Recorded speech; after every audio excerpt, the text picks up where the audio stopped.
नमस्कार दोस्तों, राम राम। ये एनसीईआरटी 9th की बुक है और 25-26 की है, ठीक है। जो आधुनिक यहाँ पर वर्तमान सत्र में जो चल रही है ना, वो बुक है। ये एनसीईआरटी की है, कक्षा 9 की है। संसाधन के रूप में लोग, अब इसको भाई अपन क्यों पढ़ रहे हैं? इसको इस वजह से पढ़ रहे हैं क्योंकि ये सभी के लिए काम की है। चाहे वो किसी भी स्तर की एग्ज़ाम हो, किसी भी स्टेट की एग्ज़ाम हो, चाहे वो किसी भी से संबंधित हो, चाहे वो छोटी हो जैसे कि चाहे वो एलडीसी हो, ठीक है, या फिर जो टीचिंग से संबंधित हो, केवीएस एनवीएस, क्योंकि वहाँ से क्वेश्चन वो पूछता है, ठीक है। कथन कारण वाले किसी प्रकार से क्वेश्चन आ सकते हैं। ऑथेंटिक बुक है, हर एक अक्षर इंपॉर्टेंट है, ठीक है। और जो परीक्षा की दृष्टि से इंपॉर्टेंट रहेंगे उनको अच्छी तरीके से देखेंगे। चलिए शुरू करते हैं, ठीक है। क्योंकि वो पूछेगा, ये बताइए सकल राष्ट्रीय उत्पाद क्या है, ठीक है। सीधा यहाँ से उठा के देगा वो क्वेश्चन, और इनका कोई शॉर्ट रूप नहीं आता है एनसीईआरटी का, ठीक है। मानव पूंजी है, मानव पूंजी में क्या आता है, ठीक है। इस प्रकार से क्वेश्चन बनेंगे यहाँ से, कथन कारण वाले। अगर वो आपको फैक्ट याद है तो कर पाएंगे, वरना गलत होगा क्वेश्चन, ठीक है। तो जो परीक्षा की दृष्टि से है ना, उनको अच्छी तरीके से देखेंगे। तो चलिए शुरू करते हैं, क्योंकि इस प्रकार से नहीं पता चलता है, इसमें ऊपर ऊपर से देखते हैं जब, क्योंकि इनमें जो फैक्ट होते हैं ना वो अंदर होते हैं, समझ के आधार पे भी होते हैं, क्योंकि वहाँ से भी वो क्वेश्चन पूछ सकते हैं। चलिए शुरू करते हैं, जितना हो जाएगा उतना देख लेंगे, इसके बाद में और देख लेंगे। संसाधन के रूप में लोग, संसाधन के रूप में लोग, एक जो पहला पार्ट है उसको देख चुके हैं, उसका जो शॉर्ट था वो 10 मिनट का, वो भी डाल चुके हैं। बड़ा वीडियो वो तो शायद 1.5 घंटा का बना था। संसाधन के रूप में लोग, ठीक है। संसाधन के रूप में लोग, अवलोकन। संसाधन के रूप में लोग अध्याय जनसंख्या की अर्थव्यवस्था पर दायित्व से अधिक परिसंगति के रूप में व्याख्या करने का प्रयास है। जब शिक्षा, प्रशिक्षण और चिकित्सा सेवाओं में निवेश किया जाता है तो वही जनसंख्या मानव पूंजी में बदल जाती है। वास्तव में मानव पूंजी कौशल और उनमें निहित उत्पादन के ज्ञान का स्टॉक है। अब है ना, वो इससे पूछ सकता है कि बताइए जो मानव पूंजी है उससे संबंधित कौन से कथन सत्य है, ठीक है। इस प्रकार से क्वेश्चन दे सकता है वो। संसाधन के रूप में लोग, अध्याय जनसंख्या की अर्थव्यवस्था, है ना, केवीएस एनवीएस आरवीएससी आरपीएससी आरवीएससी, है ना, वो सभी के लिए काम का है, क्योंकि ऑथेंटिक बुक है ये। तो संसाधन के रूप में व्याख्या करने का प्रयास है, जब शिक्षा, प्रशिक्षण और चिकित्सा सेवाओं में निवेश किया जाता है, शिक्षा, प्रशिक्षण, चिकित्सा सेवाओं में निवेश किया जाता है तो वही जनसंख्या मानव पूंजी में बदल जाती है। वास्तव में मानव पूंजी कौशल और उनमें निहित उत्पादन के ज्ञान का स्टॉक है, ठीक है। पूछेगा वो, बताइए मानव पूंजी किसे कहते हैं? मानव पूंजी। परिचय, संसाधन के रूप में लोग, पाठ का नाम क्या है? संसाधन के रूप में लोग, ठीक है। संसाधन के रूप में लोग, संसाधन के रूप में लोग वर्तमान उत्पादन कौशल और क्षमताओं के संदर्भ में किसी देश के कार्यरत लोगों का वर्णन करने का एक तरीका है। उत्पादन पहलू की दृष्टि से जनसंख्या का विचार करना सकल राष्ट्रीय उत्पाद के सृजन में उनके योगदान की क्षमता पर बल देता है। ये बताइए सकल राष्ट्रीय उत्पाद किसे कहते हैं? ये जीडीपी को ही बोलते हैं शायद, है ना, सकल राष्ट्रीय उत्पाद। सकल, नेशनल, जीडीपी, पी से प्रोडक्ट हो जाएगा ना, और जीडीपी, जीडीपी, है ना, ध्यान नहीं है। सकल राष्ट्रीय उत्पाद है ये, इसकी इंग्लिश नहीं दे रखी है ना, सकल राष्ट्रीय उत्पाद। उत्पादक पहलू की दृष्टि से जनसंख्या पर विचार करना सकल राष्ट्रीय उत्पाद के सृजन में उनके योगदान की क्षमता पर बल देता है। दूसरे संसाधनों की भांति जनसंख्या भी एक संसाधन है, एक मानव संसाधन है, ठीक है। क्योंकि यहाँ से क्वेश्चन आ सकता है, अंडरलाइन कर देते हैं, सकल राष्ट्रीय उत्पाद, सकल राष्ट्रीय उत्पाद के सृजन में उनके योगदान की क्षमता पर बल देता है। दूसरे संसाधन की भांति जनसंख्या भी एक संसाधन है, एक मानव संसाधन, ठीक है। यह विशाल जनसंख्या के सकारात्मक पहलू है जिसे प्राय एक उस वक्त अनदेखा कर दिया जाता है, ठीक है। ये तो हो चुका है। संसाधन, मानव पूंजी किसे कहते हैं? मानव पूंजी, मानव पूंजी जब शिक्षा, प्रशिक्षण, चिकित्सा सेवाओं में निवेश किया जाता है तो वही जनसंख्या मानव पूंजी में बदल जाती है, ठीक है। मानव पूंजी, तो मानव पूंजी किसे कहते हैं? ये आ जाएगा आंसर। सकल राष्ट्रीय उत्पाद किसे कहते हैं? उत्पादन पहलू की दृष्टि से जनसंख्या पर विचार करना सकल राष्ट्रीय उत्पाद के सृजन में उनके योगदान की क्षमता पर बल देता है। वर्तमान उत्पादन कौशल और क्षमताओं के संदर्भ में किसी देश के कार्यरत लोगों का वर्णन करने का एक तरीका है। उत्पादन पहलू की दृष्टि से जनसंख्या पर विचार करना, ठीक है। जब हम इसके नकारात्मक पहलू को देखते हैं, जैसे भोजन, शिक्षा और स्वास्थ्य सुविधाओं की जनसंख्या तक पहुंच से संबंधित समस्या पर विचार करते समय, जब इस विद्यमान मानव संसाधन को और अधिक शिक्षा तथा स्वास्थ्य द्वारा और विकसित किया जाता है, तब इसे मानव पूंजी निर्माण कहते हैं। कोई दिक्कत है? क्योंकि अगर ना वो जैसे कि मानव पूंजी निर्माण पूछेगा ना, तो ये ज़रूर देगा सकल राष्ट्रीय उत्पाद, और ये मानव पूंजी देगा। ठीक है, तो कर देंगे, कोई दिक्कत नहीं है। मानव पूंजी निर्माण, वैसे नाम से भी पता चल रहा है। मानव पूंजी निवेश क्या है? शिक्षा, प्रशिक्षण और स्वास्थ्य सेवा के द्वारा भौतिक पूंजी की ही भांति प्रतिफल प्रदान करता है। भौतिक पूंजी की ही भांति, भौतिक पूंजी वो अपन पहले पार्ट में पढ़ चुके हैं। अधिक शिक्षित या बेहतर प्रशिक्षित लोगों की उच्च उत्पादक के कारण होने वाली अधिक आय और साथ ही अधिक स्वस्थ लोगों की उच्च उत्पादकता के रूप में इसे प्रत्यक्ष देखा जा सकता है। ठीक है, इकोनॉमिक्स की बुक है ये, पढ़ लेते हैं इसको।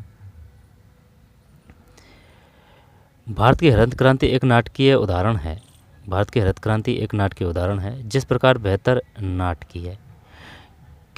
बेहतर उत्पादन प्रौद्योगिकी के रूप में अधिक ज्ञान रूपी। भारत की हरित क्रांति एक नाटकीय उदाहरण है कि किस प्रकार बेहतर, नाटकीय उदाहरण है, पॉजिटिव में है ये, किस प्रकार बेहतर उत्पादन प्रौद्योगिकी के रूप में अधिक ज्ञान रूपी आगत दुर्लभ भूमि संसाधन की उत्पादकता में तीव्र वृद्धि ला सकता है।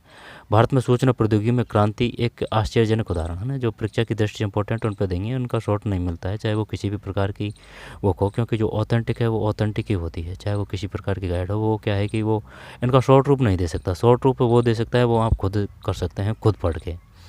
ठीक है भाई, 100 पन्ने की बुक को कोई 10 पन्ने में समाहित नहीं कर सकता, क्योंकि उस समाहित करने में कुछ न कुछ फैक्ट वगैरह छूट जाते हैं। भारत की हरित क्रांति एक नाटकीय उदाहरण है। किस प्रकार बेहतर उत्पादन प्रौद्योगिकी रूप में अधिक ज्ञान रूपी आगत किसे कहते हैं, दुर्लभ भूमि संसाधन की उत्पादकता में तीव्र वृद्धि ला सकता है। भारत में सूचना प्रौद्योगिकी में क्रांति एक आश्चर्यजनक उदाहरण है। भौतिक मशीनरी तथा प्लांट की अपेक्षा मानव पूंजी के महत्व ने किस प्रकार उच्च स्थान प्राप्त कर लिया है। ठीक है, अब यहाँ से तो नहीं आएगा क्वेश्चन। मानव संसाधन क्या है? यह भूमि अथवा श्रम के समान है। बालिका पूछ रही है, यह उससे अधिक है। क्या यह भूमि अथवा श्रम के समान है? यह उससे अधिक है। सही बात है। मानव पूंजी क्या है? क्या यह रुपया, पैसा अथवा डॉलर के समान है? फिर नहीं, यह उससे अधिक है। ठीक है, यही मानव पूंजी है। जैसे कि ये कार्य किए जा रहे हैं, कपड़ा सिला जा रहा है, ठीक है, वो बेरोजगार है और वो कुछ नहीं कर रहा है ना, तो वो मानव पूंजी में नहीं किया जाएगा। वो पूछेगा उदाहरण, बताइए निम्न में से कौन सा मानव पूंजी है। आई बात समझ में?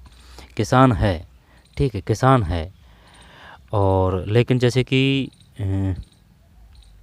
गरीब शायद मानव पूंजी में नहीं आएगा। गरीब, बेरोजगार भी शायद मानव पूंजी में नहीं आएगा। यानी कि जो कार्यशील है ना, जो कुछ कार्य कर रहे हैं, वो शायद मानव पूंजी में आएंगे। जैसे कि इस हिसाब से मानव पूंजी एरिया, क्योंकि अच्छा क्वेश्चन बना सकता है वो।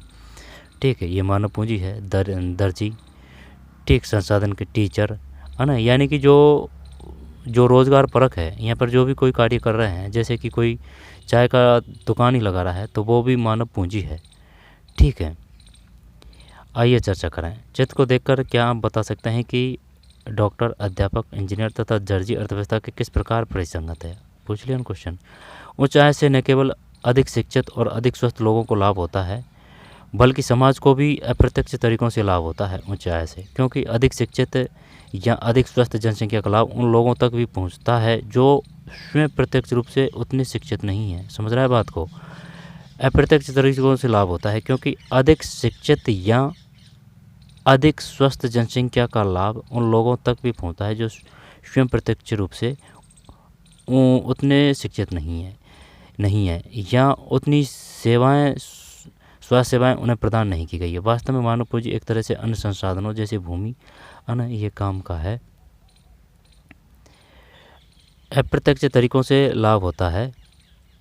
उच्च आय न केवल अधिक शिक्षित और अधिक स्वस्थ लोगों का लाभ होता है, बल्कि समाज को भी अप्रत्यक्ष तरीकों से लाभ होता है, क्योंकि अधिक शिक्षित या अधिक स्वस्थ जनसंख्या का लाभ उन लोगों तक भी पहुंचता है जो प्रत्यक्ष रूप से उतने शिक्षित नहीं है या उतनी स्वास्थ्य सेवाएं उन्हें प्रदान नहीं की गई है। वास्तव में मानव पूंजी एक तरह से अन्य संसाधनों जैसे भूमि, ठीक है, भूमि भौतिक पूंजी से श्रेष्ठ है।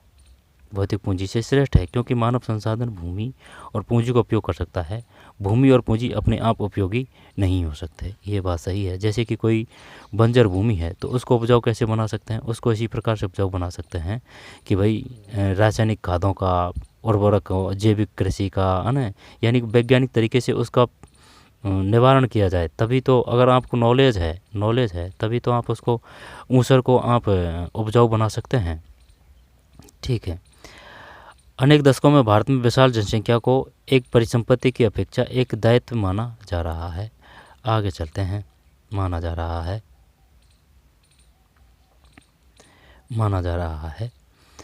फिर ये कहानी है, आगे देखते हैं। लेकिन ये आवश्यक नहीं है एक विशाल जनसंख्या देश के लिए एक दायित्व भी हो।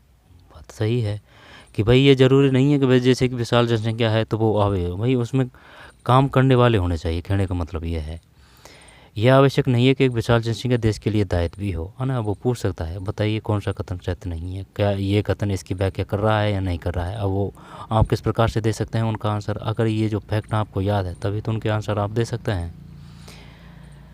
लेकिन यह आवश्यक नहीं है कि एक विशाल जनसंख्या देश के लिए दायित्व भी हो। मानव पूंजी में निवेश द्वारा इसे एक उत्पादक परिसंपत्ति में बदला जा सकता है। उदाहरण के लिए सबके लिए शिक्षा, स्वास्थ्य, आधुनिक प्रौद्योगिकी में प्रयोग, प्रौद्योगिकी और कृषि श्रमिकों के प्रशिक्षण, उपयोगी वैज्ञानिक अनुसंधान आदि पर संसाधनों के व्यय द्वारा देखते हैं। लेकिन यह आवश्यक नहीं कि एक विशाल जनसंख्या देश के लिए दायित्व भी हो। मानव पूंजी में निवेश द्वारा इसे एक उत्पादक परिसंपत्ति में बदला जा सकता है। उदाहरण के लिए सबके लिए शिक्षा और स्वास्थ्य, आधुनिक प्रौद्योगिकी के प्रयोग में, औद्योगिक और कृषि श्रमिकों के प्रशिक्षण, उपयोगी वैज्ञानिक अनुसंधान आदि पर संसाधनों के व्यय द्वारा, ना। कोई दिक्कत नहीं है, आएगा तो कर देंगे। निम्नलिखित में से दो उदाहरण स्पष्ट करते हैं कि लोग अधिक उत्पादक संसाधन बनने का प्रयास करते हैं। शकल की कहानी। दो मित्र विलास और शकल एक ही गांव सेमापुर में रहते थे। ठीक, किस में रहते थे? सेमापुर में। शकल की आयु 12 वर्ष थी, है ना। वो ये तो नहीं पूछेगा, इससे जो समझाना चाह रहा है ना वो पूछेगा। उसकी माँ शीला घर का कामकाज देखती थी। उसके पिता बूटा चौधरी खेत में काम करते थे, है ना, यानी किसान थे। शकल घर के कामकाज में अपनी माँ की मदद करता था। वह अपने छोटे भाई जीतू और बहन सीतू की भी देखभाल करता था। उसके, अब जैसे कि आगे आ जाएगा ना, उसके चाचा श्याम ने मैट्रिक की परीक्षा पास की थी, लेकिन वह घर में बेकार बैठा था क्योंकि उसे कोई नौकरी नहीं मिली थी। बूटा और शीला चाहते थे कि उनका बेटा शकल पढ़े लिखे। वे उस पर गांव के स्कूल में नाम लिखवाने के लिए जोर देते थे, जिसमें उसने शीघ्र प्रवेश पा लिया। उसने पढ़ना शुरू किया और उच्चतर माध्यमिक शिक्षा की परीक्षा पास कर ली। उसके पिता ने उसे अपनी पढ़ाई जारी रखने के लिए राजी कर लिया। उन्होंने शकल के लिए कंप्यूटर के व्यावसायिक कोर्स में अध्ययन के लिए कर्ज लिया। ठीक, कर्ज लिया, वो बैंक से लिया। शकल प्रतिभाशाली था और आरंभ से ही पढ़ाई में उसकी रुचि थी। उसने बड़े लगन और उत्साह से अपना कोर्स पूरा किया। कुछ समय पश्चात उसे एक प्राइवेट फर्म में नौकरी मिल गई। उसने एक नए प्रकार के सॉफ्टवेयर को डिजाइन किया। ठीक है, इस सॉफ्टवेयर फर्म्स को अपनी बिक्री बढ़ाने में सहायता मिली। उसके बॉस ने उसकी सेवाओं से प्रसन्न होकर उसे पदोन्नति दी। ठीक है, तो हो गया ना वो, भाई वो जो सॉफ्टवेयर बनाया है वो और के भी काम आ रहा है। ठीक है, ये चित्र है जिससे कि जो दिमाग में जो चित्र बने, कल्पना बने, है ना, इस वजह से दिए गए हैं। ये ऐसे नहीं है कि चलो भाई, ये इस वजह से दिए हैं कि भाई इनको देखेंगे तो विचार आएंगे तो सोच बनेगी। ठीक है, ये चश्मा लगा रखी है इसने, ये वैसे ही है। ठीक है, ये फटे फटे कपड़े हैं। ठीक है, ये इधर झुग्गी झोंपड़ी है और ये आलीशान महल है। तो इनमें ये अंतर बता रहा है। अब वो तो पढ़ ली, अब विलास की कहानी है ना। वो कंप्यूटर सॉफ्टवेयर था ना, वो तो पढ़ चुके हैं। विलास एवं शकल की कहानियाँ। जब शकल ये है इसमें, ठीक है, शकल ये है, अब विलास ये है। ये समझाने का तरीका है। विलास 11 वर्ष का एक लड़का था और वह शकल के ही गांव में रहता था। विलास के पिता महेश एक मछुआरे थे। विलास जब केवल 2 वर्ष का था उसके पिता की मृत्यु हो गई थी। उसकी माँ गीता ने, हाँ, ये भाग्य का भी बहुत बड़ा रोल होता है। उसकी माँ गीता ने मछलियाँ बेचकर अपने परिवार को पाला पोसा। वह जमींदार के तालाब से मछलियाँ खरीदती और निकट की मंडी में बेचती थी। वह मछलियाँ बेचकर एक दिन में केवल 150 रुपये कमा पाती थी। विलास गठिया का रोगी बन गया। उसकी माँ के पास इतने पैसे नहीं थे कि वह उसे किसी डॉक्टर को दिखा पाती। वह स्कूल भी नहीं जा सका। उसकी पढ़ने में रुचि नहीं थी। वह खाना पकाने में अपनी माँ की मदद करता तथा अपने छोटे भाई मोहन की भी देखभाल करता। कुछ समय पश्चात उसकी माँ बीमार पड़ गई तथा उसकी देखभाल करने वाला कोई नहीं था। ठीक है, ये परिस्थिति है ना। ये परिस्थितियों का भी काफ़ी रोल होता है। जब जैसे कि योग्यता होने के बावजूद भी, यानी कि जो शकल है ना, शकल से भी ज़्यादा तगड़ी योग्यता होने के बाद में भी जो विलास है वो आगे नहीं बढ़ सकता है ना। तो ये जो दाव पेच होते हैं, भाग्य सहयोग है ना, उनका भी रोल होता है। क्योंकि स्थिति परिस्थिति का, भाई इसको मौका ही नहीं मिला ना पढ़ने का, और ये रुचि भी नहीं थी, ये भी दे रहा है, ये रुचि भी नहीं थी।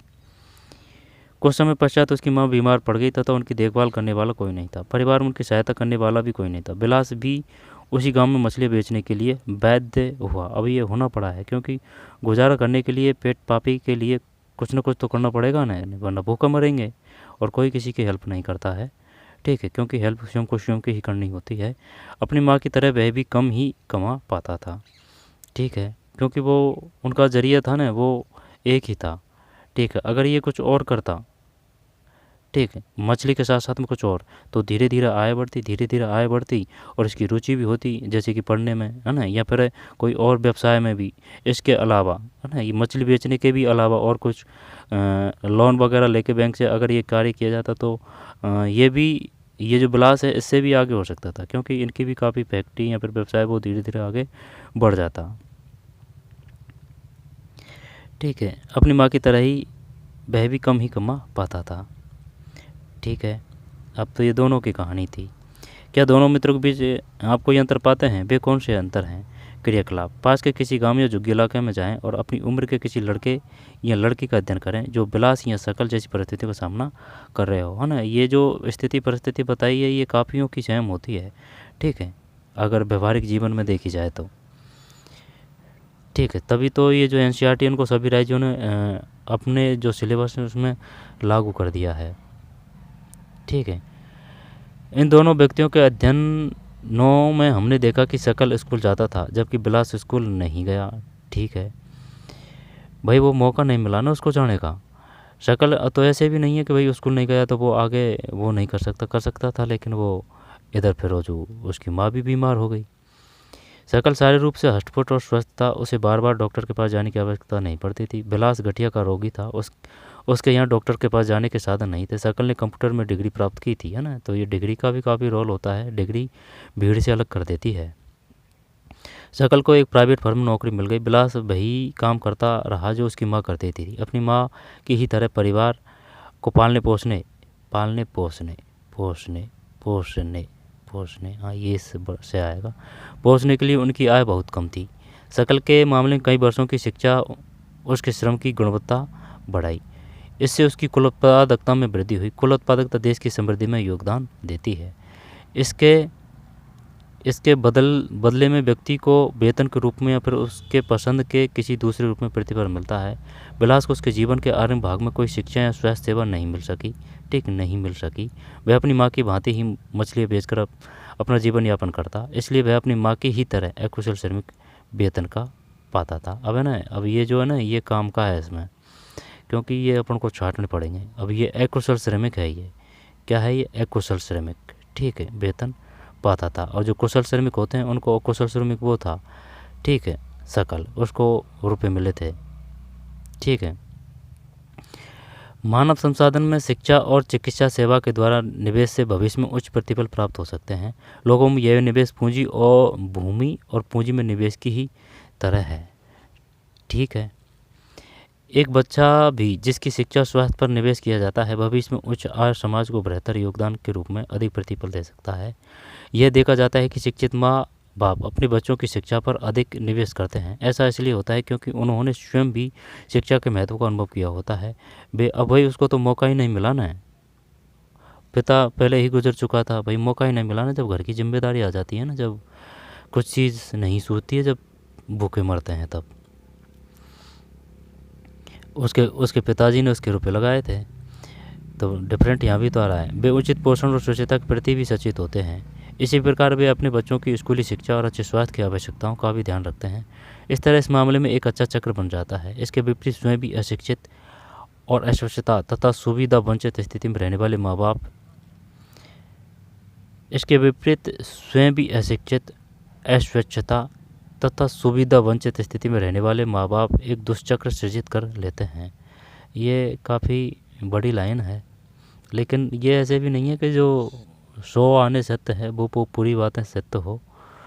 ठीक है, कुछ न कुछ बातें हैं जो ज़मीनी हकीकत से अलग होती है, क्योंकि जो लेखक है उसने ही तो लिखा है। अब लेखक सर्वज्ञ थोड़ी होते हैं, उनकी भी कुछ न कुछ कमजोरी होती है। ठीक है, इसी वजह से। इसके विपरीत स्वयं भी अशिक्षित और अस्वच्छता तथा सुविधा वंचित स्थिति में रहने वाले माँ बाप एक दुष्चक्र सृजित कर लेते हैं। अपने बच्चों को अपनी ही तरह सुविधाओं से वंचित स्थिति में रखते हैं।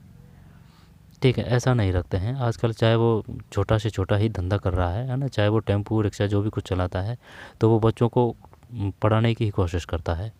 ठीक है, अगर भगवान ना करे, अगर कुछ इस प्रकार की घटनाएं घटित हो जाए जो वो रुपये ही नहीं लगा सकता, तो फिर जो लोड है बच्चों पर ही आ जाता है। ठीक है, जापान जैसे देशों में मानव संसाधन पर निवेश किया, उनके पास कोई प्राकृतिक संसाधन नहीं था। ठीक है, जापान जैसे देशों ने, उनके पास कोई प्राकृतिक संसाधन नहीं था। यह विकसित धनी देश है, वे अपने देश के लिए आवश्यक प्राकृतिक संसाधनों का आयात करते हैं, यानी कि वो लेते हैं और दूसरे देशों से आयात करते हैं। वे कैसे धनी विकसित बने? उन्होंने लोगों में विशेष रूप से शिक्षा, स्वास्थ्य के क्षेत्र में निवेश किया। उन लोगों ने भूमि और पूंजी जैसे अन्य संसाधनों का कुशल उपयोग किया।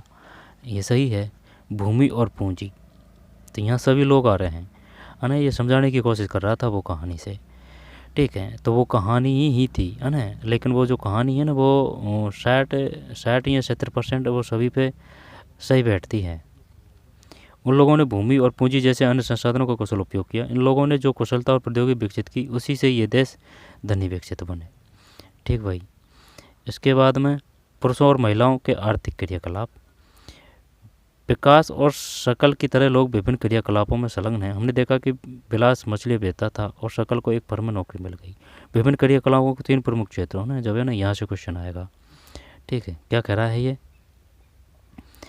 क्रियाकलापों को 3 प्रमुख क्षेत्रों, ये क्षेत्रकों का मतलब व्यवसायी है, ध्यान देना, है ना। ये क्षेत्रकों क्या आएगा, चाहे वो प्राथमिक हो, द्वितीय हो, चतुर्थ, पंचम, और वो अपन से ये पूछेगा बताइए किस में आएगा, प्राथमिक आएगा, द्वितीयक आएगा। एक क्वेश्चन पक्का आएगा यहाँ से। ठीक है, तो जैसे कि प्राथमिक, ये व्यवसाय कोई बोलते हैं, जैसे प्राथमिक व्यवसाय, द्वितीय व्यवसाय, तृतीय में वर्गीकृत किया गया। प्राथमिक क्षेत्र के अंतर्गत कृषि है, वानिकी है। अब यहाँ से उठा के वो ये देगा, ये बताइए जो वानिकी है वो कौन सा व्यवसाय है, प्राथमिक है या फिर द्वितीय है? कृषि है, ठीक, वानिकी है, पशुपालन है, मत्स्य पालन है, मुर्गी पालन है। वानिकी कंफ्यूज कर रहा है एक, और खनन एवं उत्खनन ये शामिल है। एक खनन, उत्खनन और वानिकी ये कंफ्यूज करता है, तो ये प्राथमिक में ही है, ध्यान देना, यहाँ से क्वेश्चन फंसेगा। प्राथमिक क्षेत्र के कौन कौन से हैं? कृषि है, ठीक है, वानिकी है, पशुपालन है, मत्स्य पालन है ना, ये तो कर देंगे। वानिकी, खनन और उत्खनन ये ध्यान रखना है। फिर द्वितीय क्षेत्र में कौन कौन से हैं? द्वितीय क्षेत्र में विनिर्माण शामिल है, ठीक है, ये जो लाइन है यही याद रखनी है।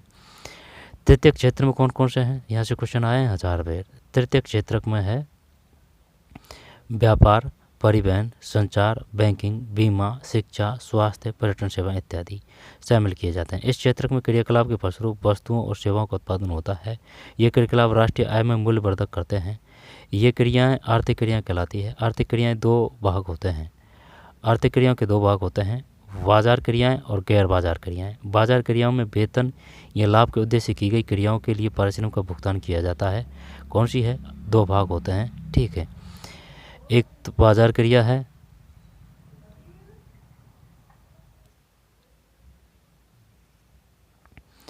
ठीक है, गैर बाजार क्रियाएं। बाजार क्रियाओं में वेतन या लाभ के उद्देश्य से की गई क्रियाओं के लिए पारिश्रमिक में भुगतान किया जाता है। इनमें सरकारी सेवा सहित वस्तुओं या सेवाओं का उत्पादन शामिल है।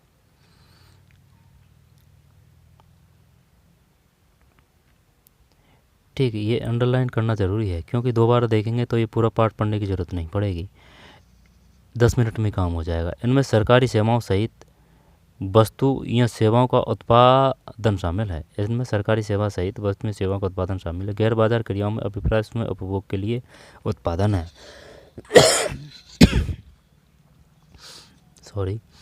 के लिए उत्पादन है। इनमें प्राथमिक उत्पादों का उपभोग और प्रसंस्करण तथा अचल संपत्तियों का स्वलेखा उत्पादन आता है। ठीक है, यहाँ से क्वेश्चन आएंगे। क्रियाकलाप अपने निवास क्षेत्र के निकट। इसके बाद में आगे चलते हैं। ठीक है, दोबारा देख लेते हैं।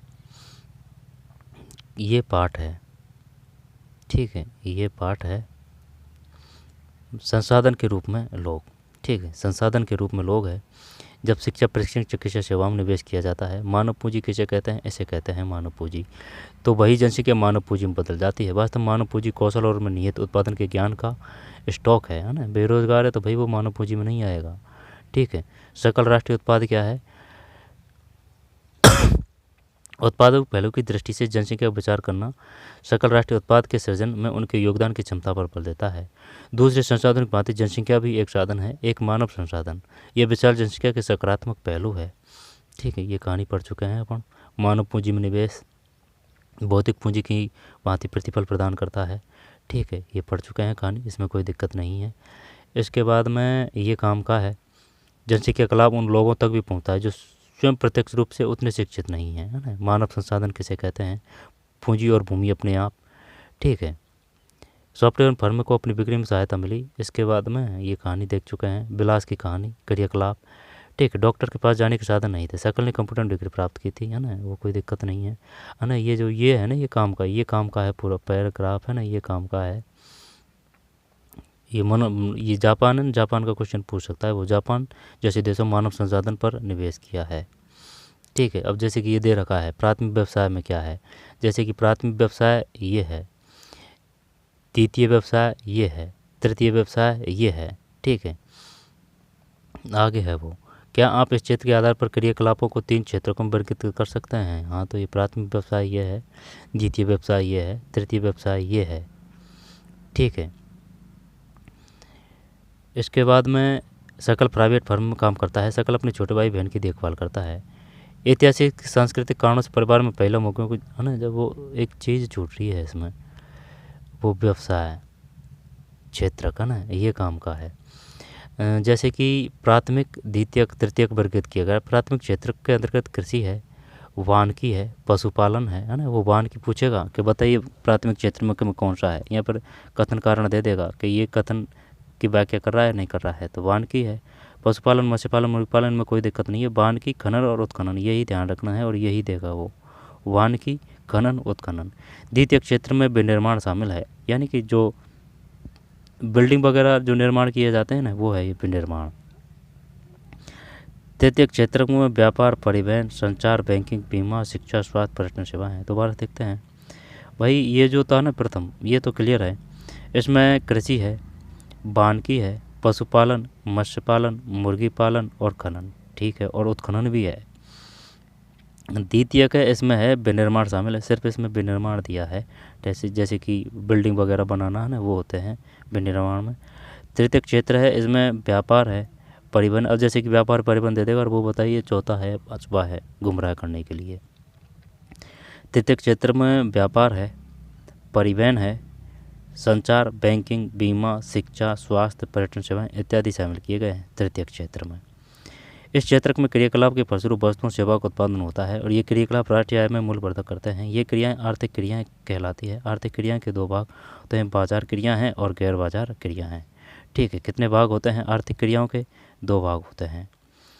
इनमें सरकारी सेवा सहित वस्तु या सेवा का उत्पादन शामिल है। गैर बाजार क्रियाओं से अभिप्राय स्व उपभोग के लिए उत्पादन है। इनमें तो ये हो जाएगा ना, प्राथमिक तो ये हो जाएगा, और ये जो बिल्डिंग है ना, ये द्वितीयक हो जाएगा, विनिर्माण, और ये तृतीय है, तृतीयक।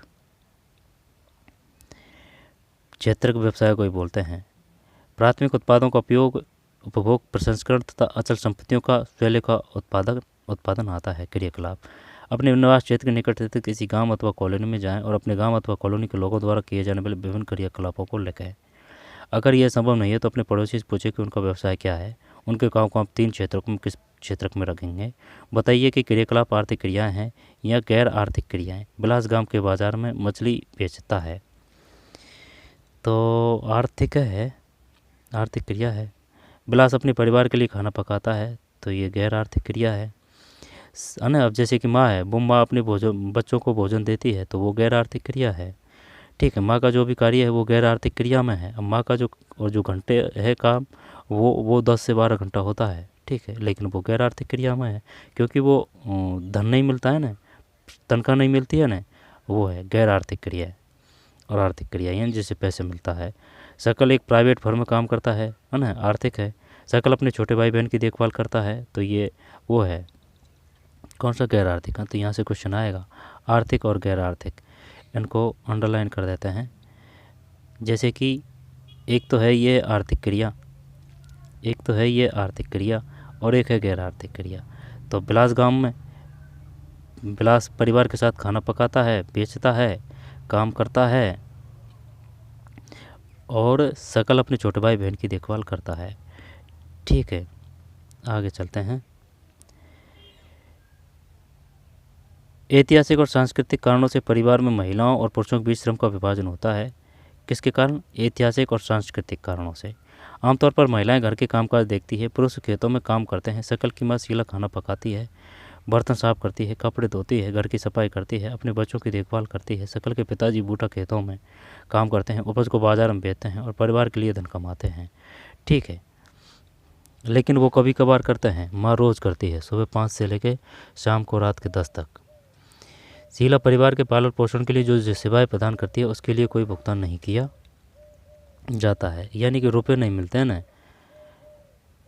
ठीक है, नहीं किया जाता है। बूटा धन कमाता है जिसे वह परिवार के पालन पोषण पर खर्च करता है। परिवार के लिए दी गई सेवाओं के बदले महिलाओं को भुगतान नहीं किया जाता है, ठीक है, भुगतान नहीं किया जाता है। उनकी सेवाओं को राष्ट्रीय आय में नहीं जोड़ा जाता है, ठीक है, राष्ट्रीय आय में नहीं जोड़ा जाता है। वे बिलास की माँ गीता मछली बेचकर आय कमाती थी। इस तरह महिलाओं को उनकी सेवाओं के लिए तब भुगतान किया जाता है जब वे श्रम बाजार में प्रवेश करती है, ठीक है, श्रम बाजार में प्रवेश करती है, कोई दिक्कत नहीं है। उनके पुरुष सहयोगी की ही तरह उनकी आय उनकी शिक्षा और कौशल के आधार पर निर्धारित की जाती है। पुरुष सहयोगी की ही तरह उनकी आय उनकी शिक्षा और कौशल के आधार पर निर्धारित की जाए। शिक्षा व्यक्ति के उपलब्ध आर्थिक अवसरों के बेहतर उपयोग में सहायता करती है। शिक्षा और कौशल बाजार में किसी व्यक्ति की आय के प्रमुख निर्धारक है। शिक्षा और कौशल बाजार में किसी व्यक्ति की आय के प्रमुख निर्धारक है। अधिकांश महिलाओं के पास बहुत कम शिक्षा और निम्न कौशल स्तर है। पुरुषों की अपेक्षा महिलाओं को कम पारिश्रमिक दिया जाता है।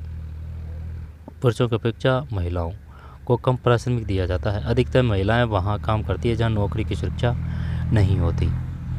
अधिकतर महिलाएं वहां काम करती है जहां नौकरी की सुरक्षा नहीं होती है, ठीक है, जहां नौकरी की सुरक्षा नहीं होती है तथा कानूनी सुरक्षा का अभाव है। अनियमित रोजगार और निम्न आय इस क्षेत्र की विशेषता है। इस क्षेत्र में प्रसूति अवकाश, शिशु, जैसे कि फैक्ट्री वगैरह पे काम है ना, उनके बारे में है ये। इस क्षेत्र में प्रसूति अवकाश, शिशु देखभाल, अन्य सामाजिक सुरक्षा तंत्र जैसी सुविधाएं उपलब्ध नहीं होती है। जैसे कि अगर जॉब में है किसी को और ठीक है और डिलीवरी वगैरह होगी तो सरकार 6 महीने तक की छुट्टी दे देती है। इस प्रकार के ये जो गैर लाभकारी उनमें कोई छुट्टी वुट्टी नहीं देते हैं। अगर आप दिन पे काम में आए हैं तो दिन का ही पेमेंट मिलेगा, ठीक है। इस क्षेत्र में प्रसूति अवकाश, शिशु देखभाल, अन्य सामाजिक सुरक्षा तंत्र जैसी सुविधाएं उपलब्ध नहीं होती। तथापि उच्च शिक्षा और उच्च कौशल वाली महिलाओं को पुरुषों के बराबर वेतन मिलता है। संगठित क्षेत्र में शिक्षण और चिकित्सा उन सबसे अधिक आकर्षित करते हैं। कुछ महिलाओं ने सामान्य नौकरियों के अलावा प्रशासनिक और अन्य सेवाओं में प्रवेश किया है जिनमें वैज्ञानिक और प्रौद्योगिकी सेवा को उच्च स्तर की आवश्यकता पड़ती है। अपनी बहन या साथ पढ़ रही किसी सहपाठी से पूछे कि वह क्या बनना चाहती है, ठीक है, जिनमें वैज्ञानिक प्रौद्योगिकी सेवा को उच्च स्तर की आवश्यकता पड़ती है। अपनी बहन या साथ पढ़ रही किसी सहपाठी से पूछे कि वह क्या बनना चाहती है। जनसंख्या की गुणवत्ता, जनसंख्या के है ना जो इम्पोर्टेंट आएंगे उनको अच्छी तरह से देख लेंगे और समझ के चलते हैं। जनसंख्या की गुणवत्ता साक्षरता दर, जीवन प्रत्याशा से निरूपित व्यक्तियों के स्वास्थ्य और देश के लोगों द्वारा प्राप्त कौशल निर्माण पर निर्भर करती है। ना वो यहाँ से दे सकता है कि बताइए जो जनसंख्या की गुणवत्ता है वो किससे निर्भर करती है। तो जनसंख्या की जो गुणवत्ता है, जनसंख्या, ठीक है, दोबारा से देख लेते हैं भाई, दोबारा से देख लेते हैं, ठीक है। ये कहानी थी, है ना, ये कहानी पढ़ चुके हैं। संसाधन के रूप में लोग, ठीक है, संसाधन के रूप में लोग, कोई दिक्कत नहीं है। सकल राष्ट्रीय उत्पाद किसे कहते हैं? के सृजन के में उनके योगदान की क्षमता पर बल देता है। दूसरे संसाधन की भांति जनसंख्या भी एक संसाधन है। तो जनसंख्या क्या है? एक संसाधन है, एक मानव संसाधन है। ठीक है, मानव संसाधन क्या है? क्या यह भूमि अथवा श्रम के समान है? यह उससे अधिक है। ठीक है, मानव पूंजी क्या है? क्या यह रुपया, पैसा अथवा डॉलर के समान है? नहीं, यह उससे अधिक है। ठीक है, इसके बाद में जो काम के है ना उस पर अंडरलाइन कर रखी है। शकल की कहानी है, ये पढ़ चुके हैं शकल। लेकिन वह घर में बेकार बैठा था क्योंकि उसे कोई नौकरी नहीं मिली थी। बूटा और शीला चाहते कि उनका बेटा शकल पढ़े लिखे। वे उस पर गांव के स्कूल में नाम लिखवाने के लिए जोर देते थे, है ना। ये कंप्यूटर कोर्स कर लिया उसने। ठीक है, फिर जॉब लग गई वो प्राइवेट में। इसके बाद में 150 रुपये कमा पाती थी। विलास, है ना। जब इसमें ये तो है कौन? शकल है। ठीक है, ये शकल है और ये विलास है ना। ये परिस्थितियों का मारा है। ठीक है, और लेकिन इसकी रुचि भी नहीं थी, है ना। तो ये एक माइनस पॉइंट था इसका, और सब ठीक ठाक है। आगे चलते हैं। पुरुषों और महिलाओं में आर्थिक क्रियाकलाप, है ना। तो ये काम के हैं। विभिन्न क्रियाकलापों को 3 प्रमुख क्षेत्रों, प्राथमिक, द्वितीयक, ये क्षेत्र मतलब व्यवसाय ही है। प्राथमिक व्यवसाय, द्वितीयक व्यवसाय, तृतीय व्यवसाय में वर्गीकृत किया गया है। प्राथमिक क्षेत्र के अंतर्गत कृषि, वानिकी, है ना। एक तो वानिकी कन्फ्यूज करेगा। वानिकी, पशुपालन, मत्स्य पालन, मुर्गी पालन, खनन एवं उत्खनन शामिल है। द्वितीय क्षेत्र में विनिर्माण शामिल है। तृतीय क्षेत्र में व्यापार, परिवहन, संचार है ना। वो एक लाइन देगा, ये बताइए व्यापार व परिवहन संचार क्या तृतीय व्यवसाय में है? क्षेत्र की देगा। एनसीईआरटी है तो वो ये क्षेत्र की देगा। क्षेत्र किसको बोलते हैं? व्यवसाय को बोलते हैं। तृतीय क्षेत्र में व्यापार, परिवहन, संचार, बैंकिंग, बीमा, शिक्षा, स्वास्थ्य, पर्यटन सेवाएं इत्यादि शामिल है। दोबारा से देखते हैं क्योंकि यहाँ से क्वेश्चन आएगा। प्राथमिक क्षेत्र, द्वितीयक, तृतीयक। ठीक है, कोई दिक्कत नहीं। प्राथमिक में कौन कौन से हैं? जब कृषि है, वानिकी है, पशुपालन है, मत्स्य पालन है, मुर्गी पालन है और खनन है ना। खनन भी है, ध्यान देना, वो खनन जरूर देगा। एवं उत्खनन शामिल है। ठीक है, तो कृषि, वानिकी, पशुपालन, मत्स्य पालन, मुर्गी पालन, इनमें कोई दिक्कत नहीं है। कृषि में भी कोई दिक्कत नहीं है। सिर्फ एक तो वानिकी, एक खनन और उत्खनन। ठीक है, ये प्राथमिक के हैं। द्वितीय क्षेत्र में कौन कौन से हैं? विनिर्माण शामिल है, यानी कि बिल्डिंग वगैरह बनाते हैं ना, वो द्वितीय क्षेत्र में आ जाएंगे। सिर्फ यही दे रखा है इसमें द्वितीय में। तृतीय क्षेत्र में व्यापार, परिवहन, संचार, बैंकिंग, बीमा, शिक्षा, और वो उठा के दे देगा स्वास्थ्य किसका है। व्यापार, परिवहन, संचार, बैंकिंग, बीमा, शिक्षा, स्वास्थ्य, पर्यटन सेवाएं इत्यादि शामिल किए जाते हैं। ठीक है, आर्थिक क्रियाएं 2 भाग होते हैं, बाजार क्रियाएं और गैर बाजार क्रियाएं।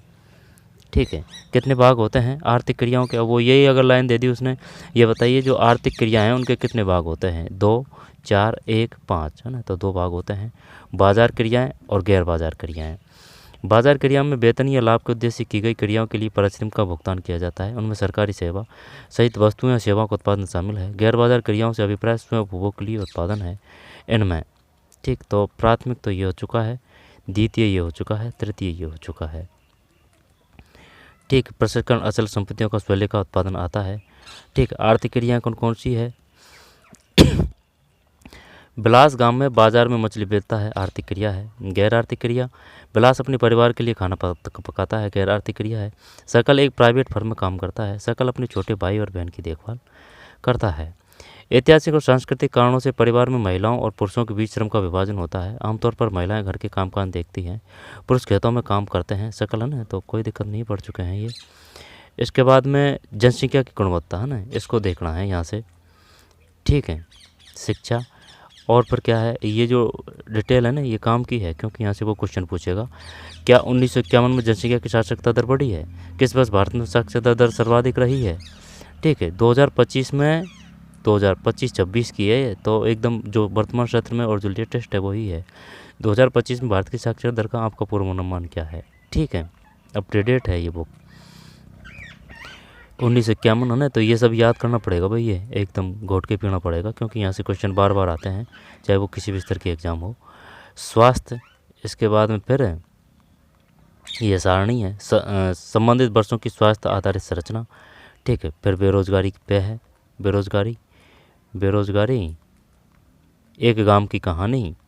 इसके बाद में सारांश, तब ये जाके पाठ ख़त्म होगा। तो ख़त्म करना अपना उद्देश्य नहीं है। ठीक है, अगर लगा और बोर हैं तो तभी रोक देंगे इसको। ठीक है, तो चलिए यहाँ से थे अपन, समझते हुए याद करते हुए हर एक फैक्ट को, तथ्य को चलेंगे परीक्षा की दृष्टि से जो इम्पोर्टेंट है। जनसंख्या की गुणवत्ता, जनसंख्या की गुणवत्ता साक्षरता दर जीवन प्रत्याशा से निरूपित व्यक्तियों के स्वास्थ्य और देश के लोगों द्वारा प्राप्त कौशल निर्माण पर निर्भर करती है। दो बार से देखते हैं। जनसंख्या की गुणवत्ता साक्षरता दर जीवन प्रत्याशा से निरूपित व्यक्तियों के स्वास्थ्य और देश के लोगों द्वारा प्राप्त कौशल निर्माण पर निर्भर करती है। जनसंख्या की गुणवत्ता अंततः देश की समृद्धि दर निर्धारित करती है। साक्षर और स्वस्थ जनसंख्या परिसंपत्तियाँ होती है। दोबारा से देखते हैं।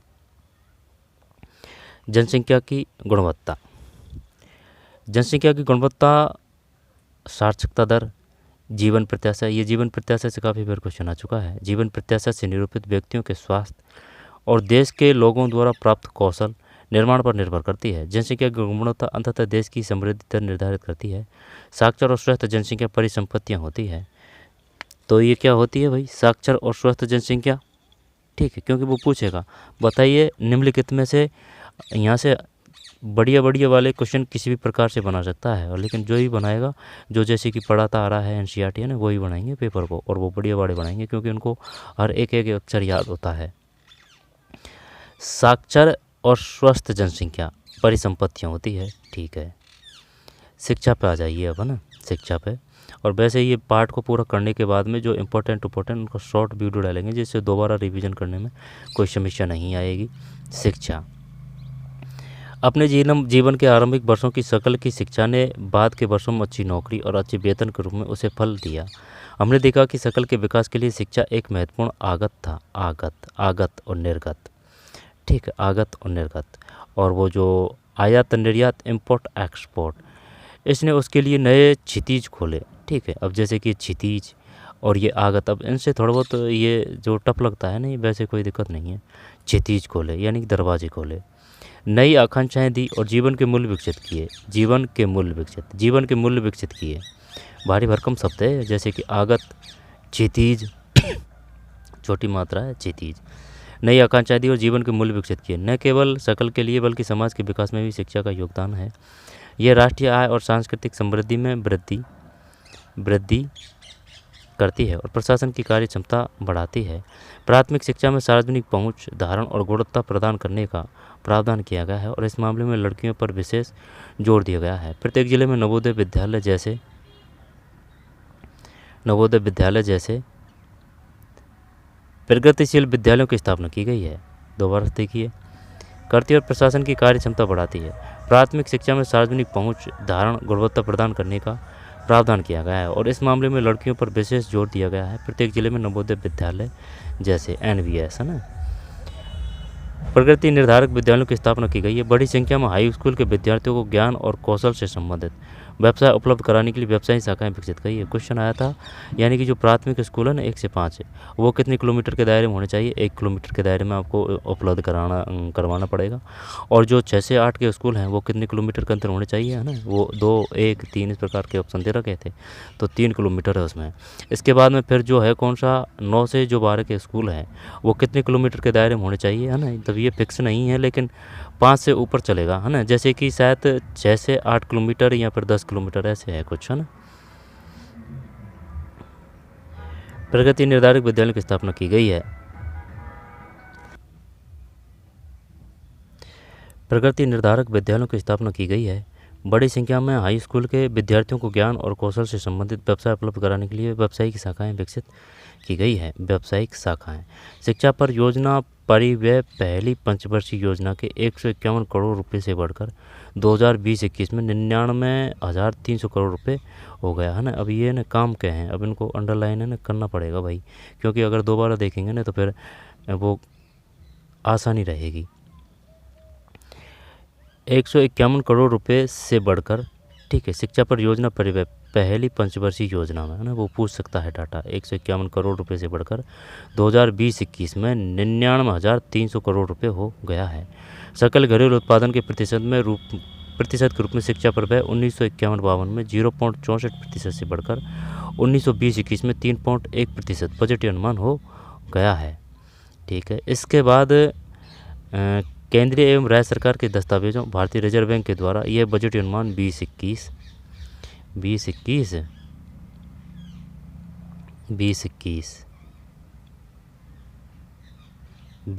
ऊपर थोड़ी है, 2021 20-21 में बढ़कर में घटकर है ना, में घटकर 2.8% बताया गया है। इससे साक्षरता दर 1951 में 18% से बढ़कर 2018 में 85% हो गई है। साक्षरता प्रत्येक नागरिक का न केवल अधिकार है बल्कि यह नागरिकों द्वारा अपने कर्तव्यों का ठीक प्रकार से पालन करने तथा अपने अधिकारों का ठीक प्रकार से लाभ उठाने के लिए अनिवार्य भी है। तथापि जनसंख्या के विभिन्न भागों के बीच व्यापक अंतर पाया जाता है। महिलाओं की अपेक्षा पुरुषों में साक्षरता दर करीब 16% अधिक है और ग्रामीण क्षेत्रों की अपेक्षा नगरीय क्षेत्रों में साक्षरता दर करीब 14.2% अधिक है। ठीक है, महिलाओं की अपेक्षा पुरुषों में साक्षरता दर करीब 16% अधिक है। ग्रामीण क्षेत्रों की अपेक्षा नगरीय क्षेत्रों में है ना, तो क्या कह रहा है, अपेक्षा पुरुषों में साक्षरता दर करीब 16% अधिक है।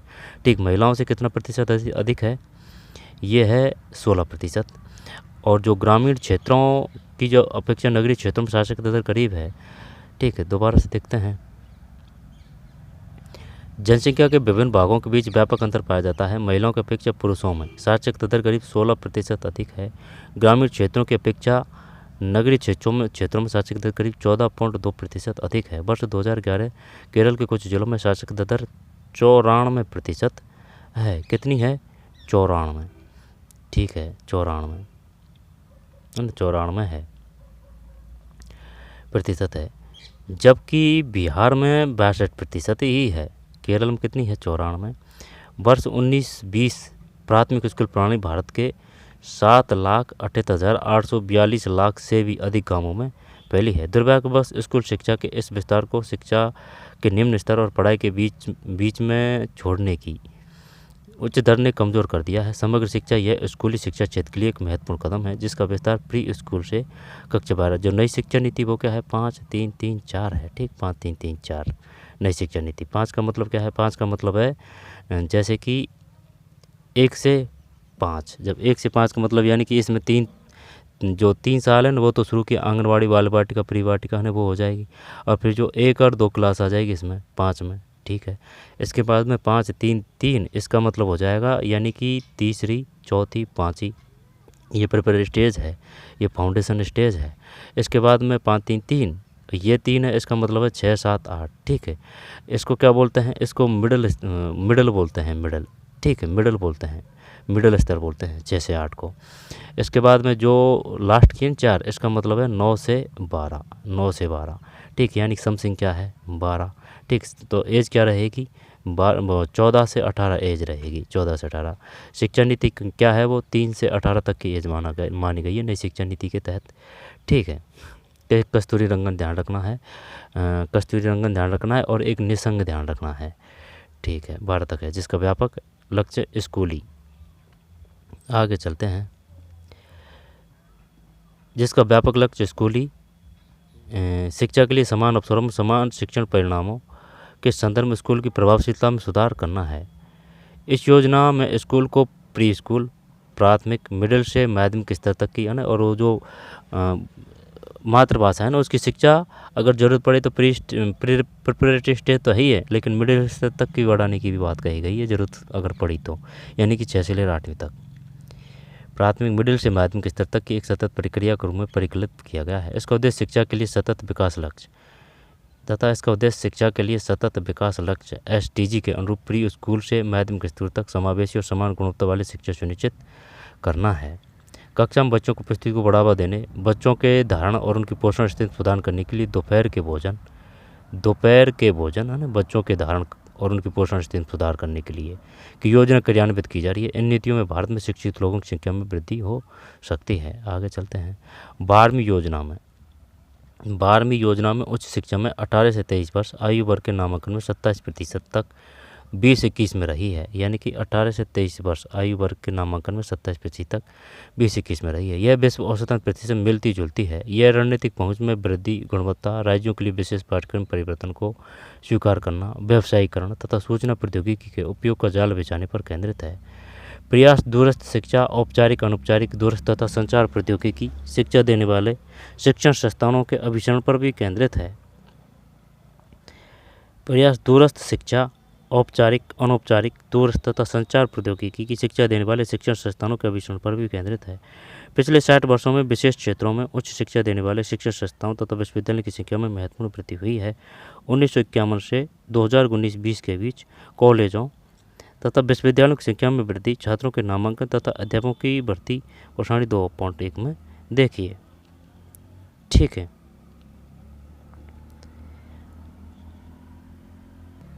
आगे चलते हैं। ये सारणी है, ठीक है, ये सारणी है महाविद्यालयों की संख्या। जब यहाँ से तो ना कोई क्वेश्चन आएगा नहीं, ठीक है, यहाँ से बस ये शुरू का लास्ट का ज़रूर देख लेना। ठीक, 21 ये 23 है, 1085 2023 47,844।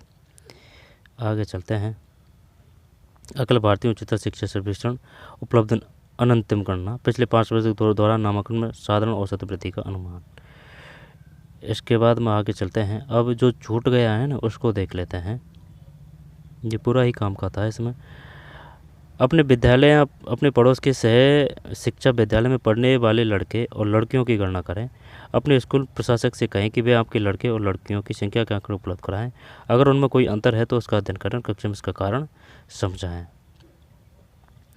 इसके बाद में ये क्या था, भारत की जनगणना महारजिस्ट्रार एवं जनगणना आयुक्त कार्यालय, गृह मंत्रालय, भारत सरकार 2021। ये व्यक्ति है नीले वाले, है ना, ये व्यक्ति है, यानी कि ये सब आ चुके हैं इसमें। और ये रेड वाले पुरुष है व्यक्ति, यानी नीले वाले व्यक्ति है, यानी कि सब आ चुके हैं, है ना, नीले वाले में।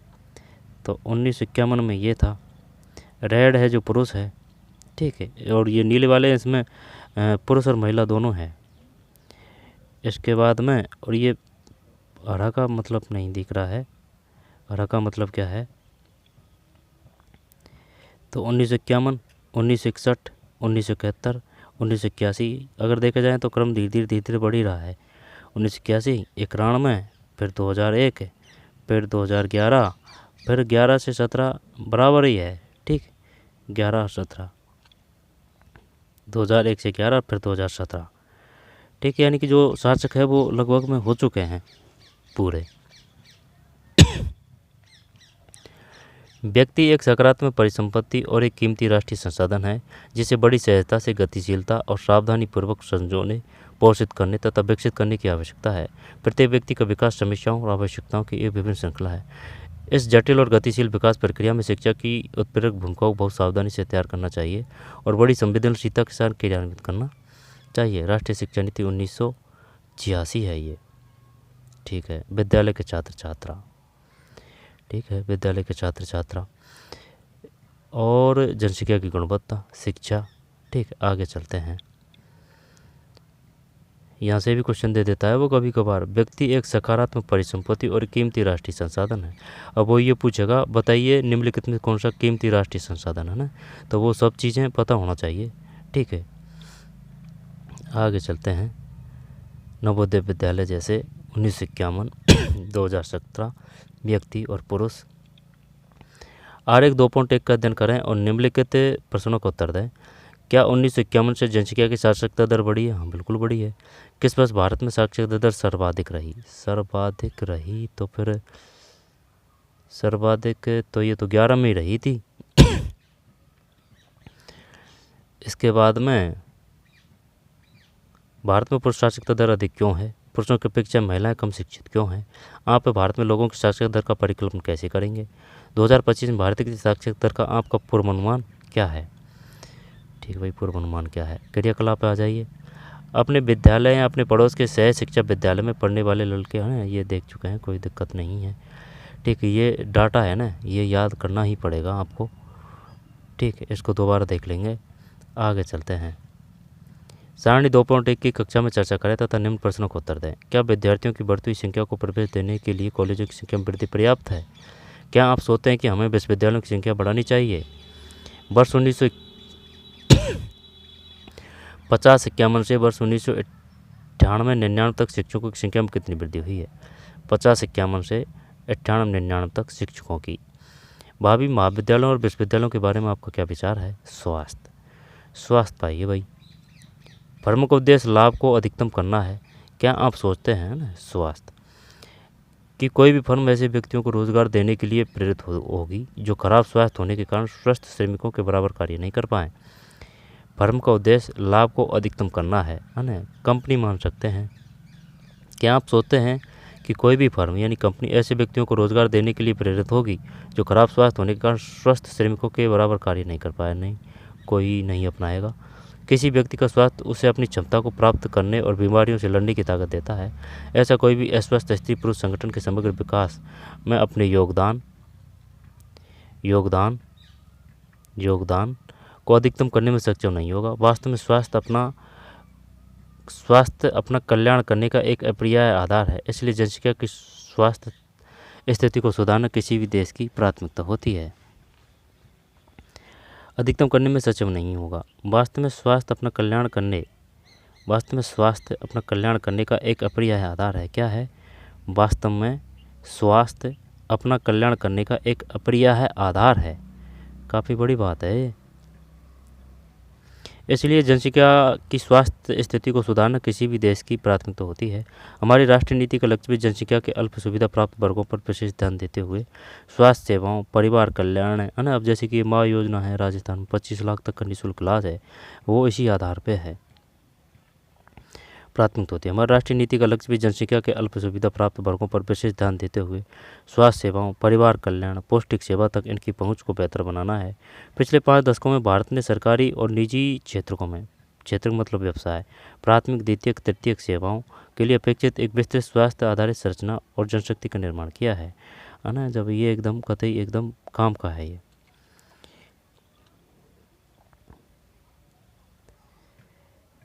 इन उपायों को अपनाने से जीवन प्रत्याशा, पहले तो ये बताइए जीवन प्रत्याशा किसे कहते हैं? ठीक है, यानी कि जो भाई वो कब तक जीते हैं, जैसे कि 90 साल तक जी रहे, तो इसका मतलब भाई माँ सुविधा प्रदाता है, अस्पताल वगैरह है, इनकी फैसिलिटी बढ़िया है ना। तो वो जीवन प्रत्याशा से उस पर सब चीज़ों का प्रभाव पड़ता है। राजनीतिक स्थिति, दशा, भौगोलिक दशा, उन सब चीज़ों का प्रभाव पड़ता है। विकास का, साक्षरता का, ठीक है, चिकित्सा सुविधा का जीवन प्रत्याशा में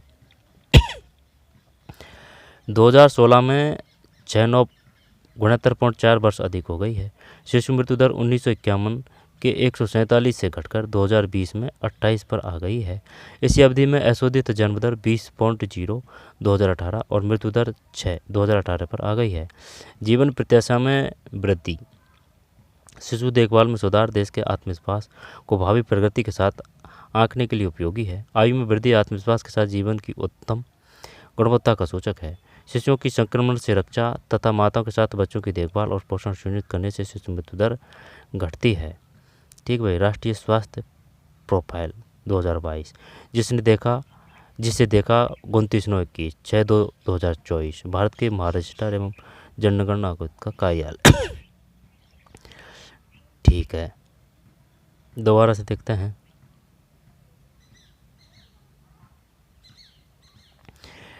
इन उपायों को अपनाने से जीवन प्रत्याशा बढ़कर वर्ष 2016 में 6.9 गुणोत्तर है ना, यानी कि 70 में कम है, 69.4 वर्ष अधिक हो गई है। शिशु मृत्यु दर 1951 147 से घटकर 2020 में 28 पर आ गई है ना। जब वो ये पूछेगा कि भाई ये बता जो 1951 है ना, उसमें जो शिशु मृत्यु दर क्या थी, 147 है, 147। तो 1947 में अपन आज़ाद हुए थे, उससे याद कर सकते हैं। ठीक, 147 है, 147 और 2016 में 6.94 वर्ष अधिक हो गई है, यानी कि 70 साल तक जी सकते हैं 2016 में।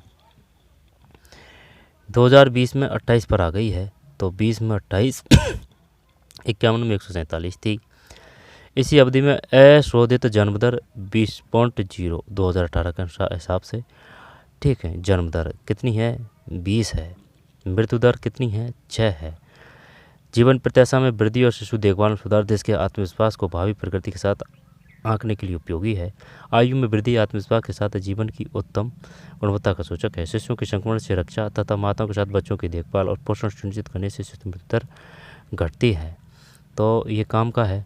जीवन प्रत्याशा 2016 कितनी है, 69.4 है। ठीक है। शिशु मृत्यु दर कितनी है, 1951 में 147 थी, कितनी आ चुकी है, 28 हो चुकी है। फिर अशोधित जन्म दर कितनी है, यानी कि जन्म दर कितनी है, ठीक है 20 है 2018 के हिसाब से 20 है जन्म दर। मृत्यु दर कितनी है 18 के हिसाब से 6 है ना, यानी 6 और 20, यानी कि जन्म दर 20 है, मृत्यु दर 6 है।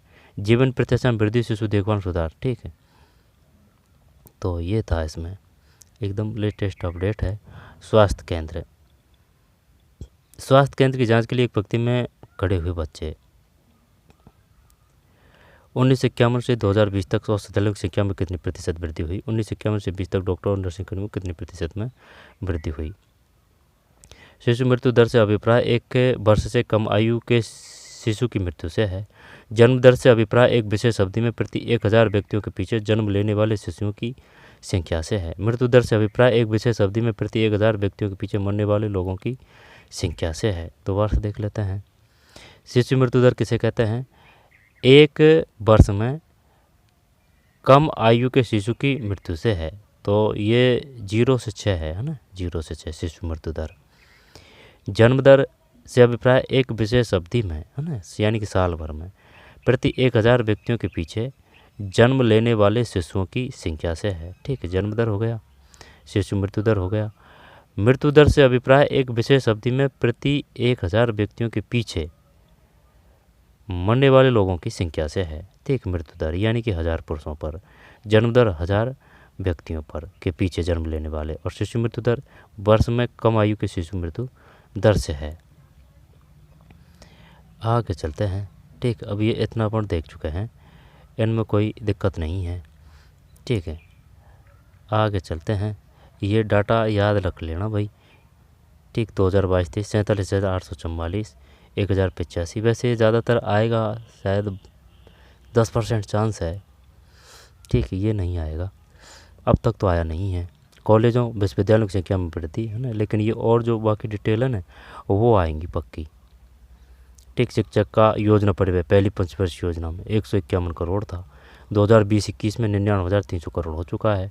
1951 में 0.64% था शिक्षा पर, जो कितना हो चुका है 3.1 हो चुका है, जो भी काफ़ी कम है। और अगर और देशों की बात के हिसाब से देखें तो ठीक 18% बढ़कर 2018 में 50% हो गई है साक्षरता। 1951 में कितनी थी? सिर्फ 18 थी भाई। 2018 में कितनी हो चुकी है? 85 हो चुकी है। प्रत्येक नागरिक का न केवल अधिकार है बल्कि है, तो ये जो है ना 21A के तहत है 6 से 14 तक के बच्चों को शिक्षा उपलब्ध कराना, और जो दिव्यांग है ना वो है 6 से 18। ठीक, और जो एडमिशन लेने की एज है स्कूल यानी पहली क्लास में, वो छठी वो एज 6 है।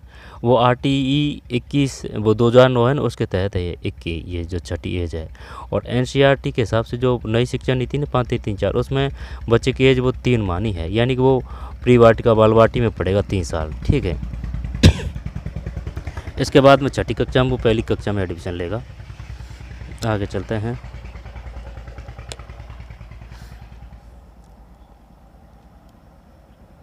केरल की कितनी है? 94 है। बिहार कितनी है? 62% ही है, 14.2 है। महिलाओं की अपेक्षा पुरुषों की साक्षरता दर 16% अधिक है। महिलाओं की अपेक्षा पुरुषों में साक्षरता दर करीब 16% अधिक है। महिलाओं की अपेक्षा पुरुषों में साक्षरता दर करीब 16% अधिक है। ग्रामीण क्षेत्रों की अपेक्षा नगरीय क्षेत्रों में साक्षरता दर करीब 14.2% अधिक है। ठीक, 16 और 14। आगे चलते हैं। स्वास्थ्य, ठीक है, स्वास्थ्य हो चुका है 28-20 पॉइंट है ना, और 2 बार देख लेंगे इनको, अंडरलाइन को। अब ये संख्या है। और फिर प्राथमिक स्वास्थ्य केंद्र, सामुदायिक स्वास्थ्य केंद्र। ठीक है, जब यहाँ से तो क्वेश्चन नहीं आया है ना, और शायद ही आएंगे है ना, लेकिन एक बार देख लेना मोटा मोटा। तो औषधालय तथा अस्पताल 29,715 है। उपकेंद्र प्राथमिक स्वास्थ्य केंद्र सामुदायिक स्वास्थ्य केंद्र 1,82,709 है। ठीक, 2014 के हिसाब से है ना, तो ये चेंज होता जा रहा है, कोई दिक्कत नहीं है ना। नर्सिंग कर्मी। आगे चलते हैं। केंद्रीय स्वास्थ्य उपचार ब्यूरो, स्वास्थ्य एवं परिवार कल्याण मंत्रालय। क्या आपको लगता है कि डॉक्टरों और नर्सों की संख्या में वृद्धि पर्याप्त है? यदि नहीं तो क्यों? किसी अस्पताल में आप और कौन सी सुविधाएं उपलब्ध कराना चाहेंगे? आप हाल में जिस अस्पताल में गए उस पर चर्चा करें। आप हाल में जिस अस्पताल में गए उस पर चर्चा करें। इस सारणी का प्रयोग करते हुए क्या आप एक आरेख बना सकते हैं? क्रियाकलाप। आप निकट के किसी सरकारी या निजी अस्पताल में जाएं और निम्नलिखित विवरण नोट करें। जिस अस्पताल में आप गए उसमें कितने बिस्तर हैं, अस्पताल में कितने डॉक्टर हैं, अस्पताल में कितनी नर्सें कार्यरत है। इसके अलावा निम्नलिखित अतिरिक्त सूचना एकत्रित करने का। केरल में सबसे बेस्ट है, ठीक, चिकित्सा सुविधा और जो शिक्षा व्यवस्था है। आज जो सबसे ज़्यादा है वो पंजाब में है। आपके इलाके में कितने अस्पताल हैं, आपके इलाके में कितने औषधालय हैं। इसके बाद में भारत में ऐसे अनेक स्थान हैं जिनमें ये मौलिक सुविधाएं नहीं हैं। भारत में कुल 542 मेडिकल कॉलेज है ना, ये संख्या आ सकती है। जैसे कि वो ज़्यादातर जो फैक्ट है ना वो समझ पे अगर पूछेंगे, यहाँ से पूछेंगे तो ये इस प्रकार से नहीं आएंगे, लेकिन ध्यान रखना भाई कितने मेडिकल कॉलेज है, 542 है। और 313 डेंटल कॉलेज है। 542, 313। केवल 4 राज्य जैसे कि आंध्र प्रदेश, कर्नाटक, महाराष्ट्र, तमिलनाडु कुल राज्यों से अधिक मेडिकल कॉलेज है। तो कौन कौन से हैं? सबसे ज़्यादा आंध्र प्रदेश है, आंध्र प्रदेश। कर्नाटक, केगा कर्नाटक, कॉफ़ी कर्नाटक सबसे ज़्यादा उत्पादन, ठीक, केगा बन कर्नाटक है। और पनडुब्बी है ना, वो जो पनडुब्बी वो एक कारखाना है, वो भी कर्नाटक में है। महाराष्ट्र, ठीक, महाराष्ट्र की राजधानी मुंबई। तमिलनाडु की राजधानी चेन्नई है, ठीक। तो केरल की राजधानी कौन सी है? तिरुवनंतपुरम, ठीक। तो आंध्र प्रदेश की कौन सी है? ऐसे अमरावती है। आंध्र प्रदेश कर्नाटक है, आंध्र प्रदेश कर्नाटक, महाराष्ट्र, तमिलनाडु। आंध्र प्रदेश कर्नाटक, महाराष्ट्र, तमिलनाडु में कुछ राज्यों से अधिक मेडिकल कॉलेज है। बेरोजगारी पाई है भैया, क्योंकि कथन कारण वाले क्वेश्चन बन सकते हैं। शकल की माँ शीला अपने घरेलू कामकाज और बच्चों की देखभाल तथा खेती के काम में अपनी पति बूटा की मदद करती थी। शकल का भाई जीतू, बहन शीतू अपना समय खेलने और घूमने फिरने में उससे गुजारते थे। क्या आप शीला या जीतू या सीतू को बेरोजगार कह सकते हैं? यदि नहीं तो क्यों? बेरोजगारी उस समय विद्यमान कही जाती है जब प्रचलित मजदूरी की दर पर काम करने के लिए इच्छुक लोग रोजगार नहीं पा सके। शीला की रुचि अपने घर के बाहर काम करने में नहीं है। जीतू और सीतू बहुत छोटे हैं और उनकी गिनती श्रम शक्ति की जनसंख्या में नहीं हो सकती, और न ही जीतू, सीतू और शीला को बेरोजगार कहा जा सकता है। श्रम बल जनसंख्या में वे लोग शामिल किए जाते हैं जिनकी उम्र 15 वर्ष से 59 वर्ष के बीच है ना, ये काम का है। 15 वर्ष से 59 वर्ष के बीच है। शकल के भाई और बहन इस आयु में नहीं आते, इसलिए उन्हें बेरोजगार नहीं कहा जा सकता। शकल की माँ शीला परिवार के लिए काम करती है, वह अपने घर के बाहर जाकर पारिश्रम के लिए काम करने की इच्छुक नहीं है, उसे भी बेरोजगार नहीं कहा जा सकता। शकल के दादा दादी और नाना नानी, जिनका यद्यपि इस कहानी में वर्णन नहीं है, उन्हें भी बेरोजगार नहीं कहा जा सकता, ठीक है। भारत के संदर्भ में ग्रामीण और नगरीय क्षेत्रों में बेरोजगारी है, ठीक है। ग्रामीण और नगरीय क्षेत्रों में बेरोजगारी है, तथापि ग्रामीण और नगरीय क्षेत्रों में बेरोजगारी की प्रकृति में अंतर है। ग्रामीण क्षेत्रों में कौन सी है? मौसमी है ग्रामीण क्षेत्रों में और प्रचंड बेरोजगारी है। नगरीय क्षेत्रों में अधिकांश शिक्षित बेरोजगारी है। तो प्रचंड और शिक्षित, यहाँ से क्वेश्चन आ चुका है। प्रचंड बेरोजगारी कहाँ है बताइए? क्या शहर है या फिर गाँव है ना? तो गाँव है, यानी कि कृषि से संबंधित है, यानी कि छुपी हुई बेरोजगारी, यानी कि 4 लोगों की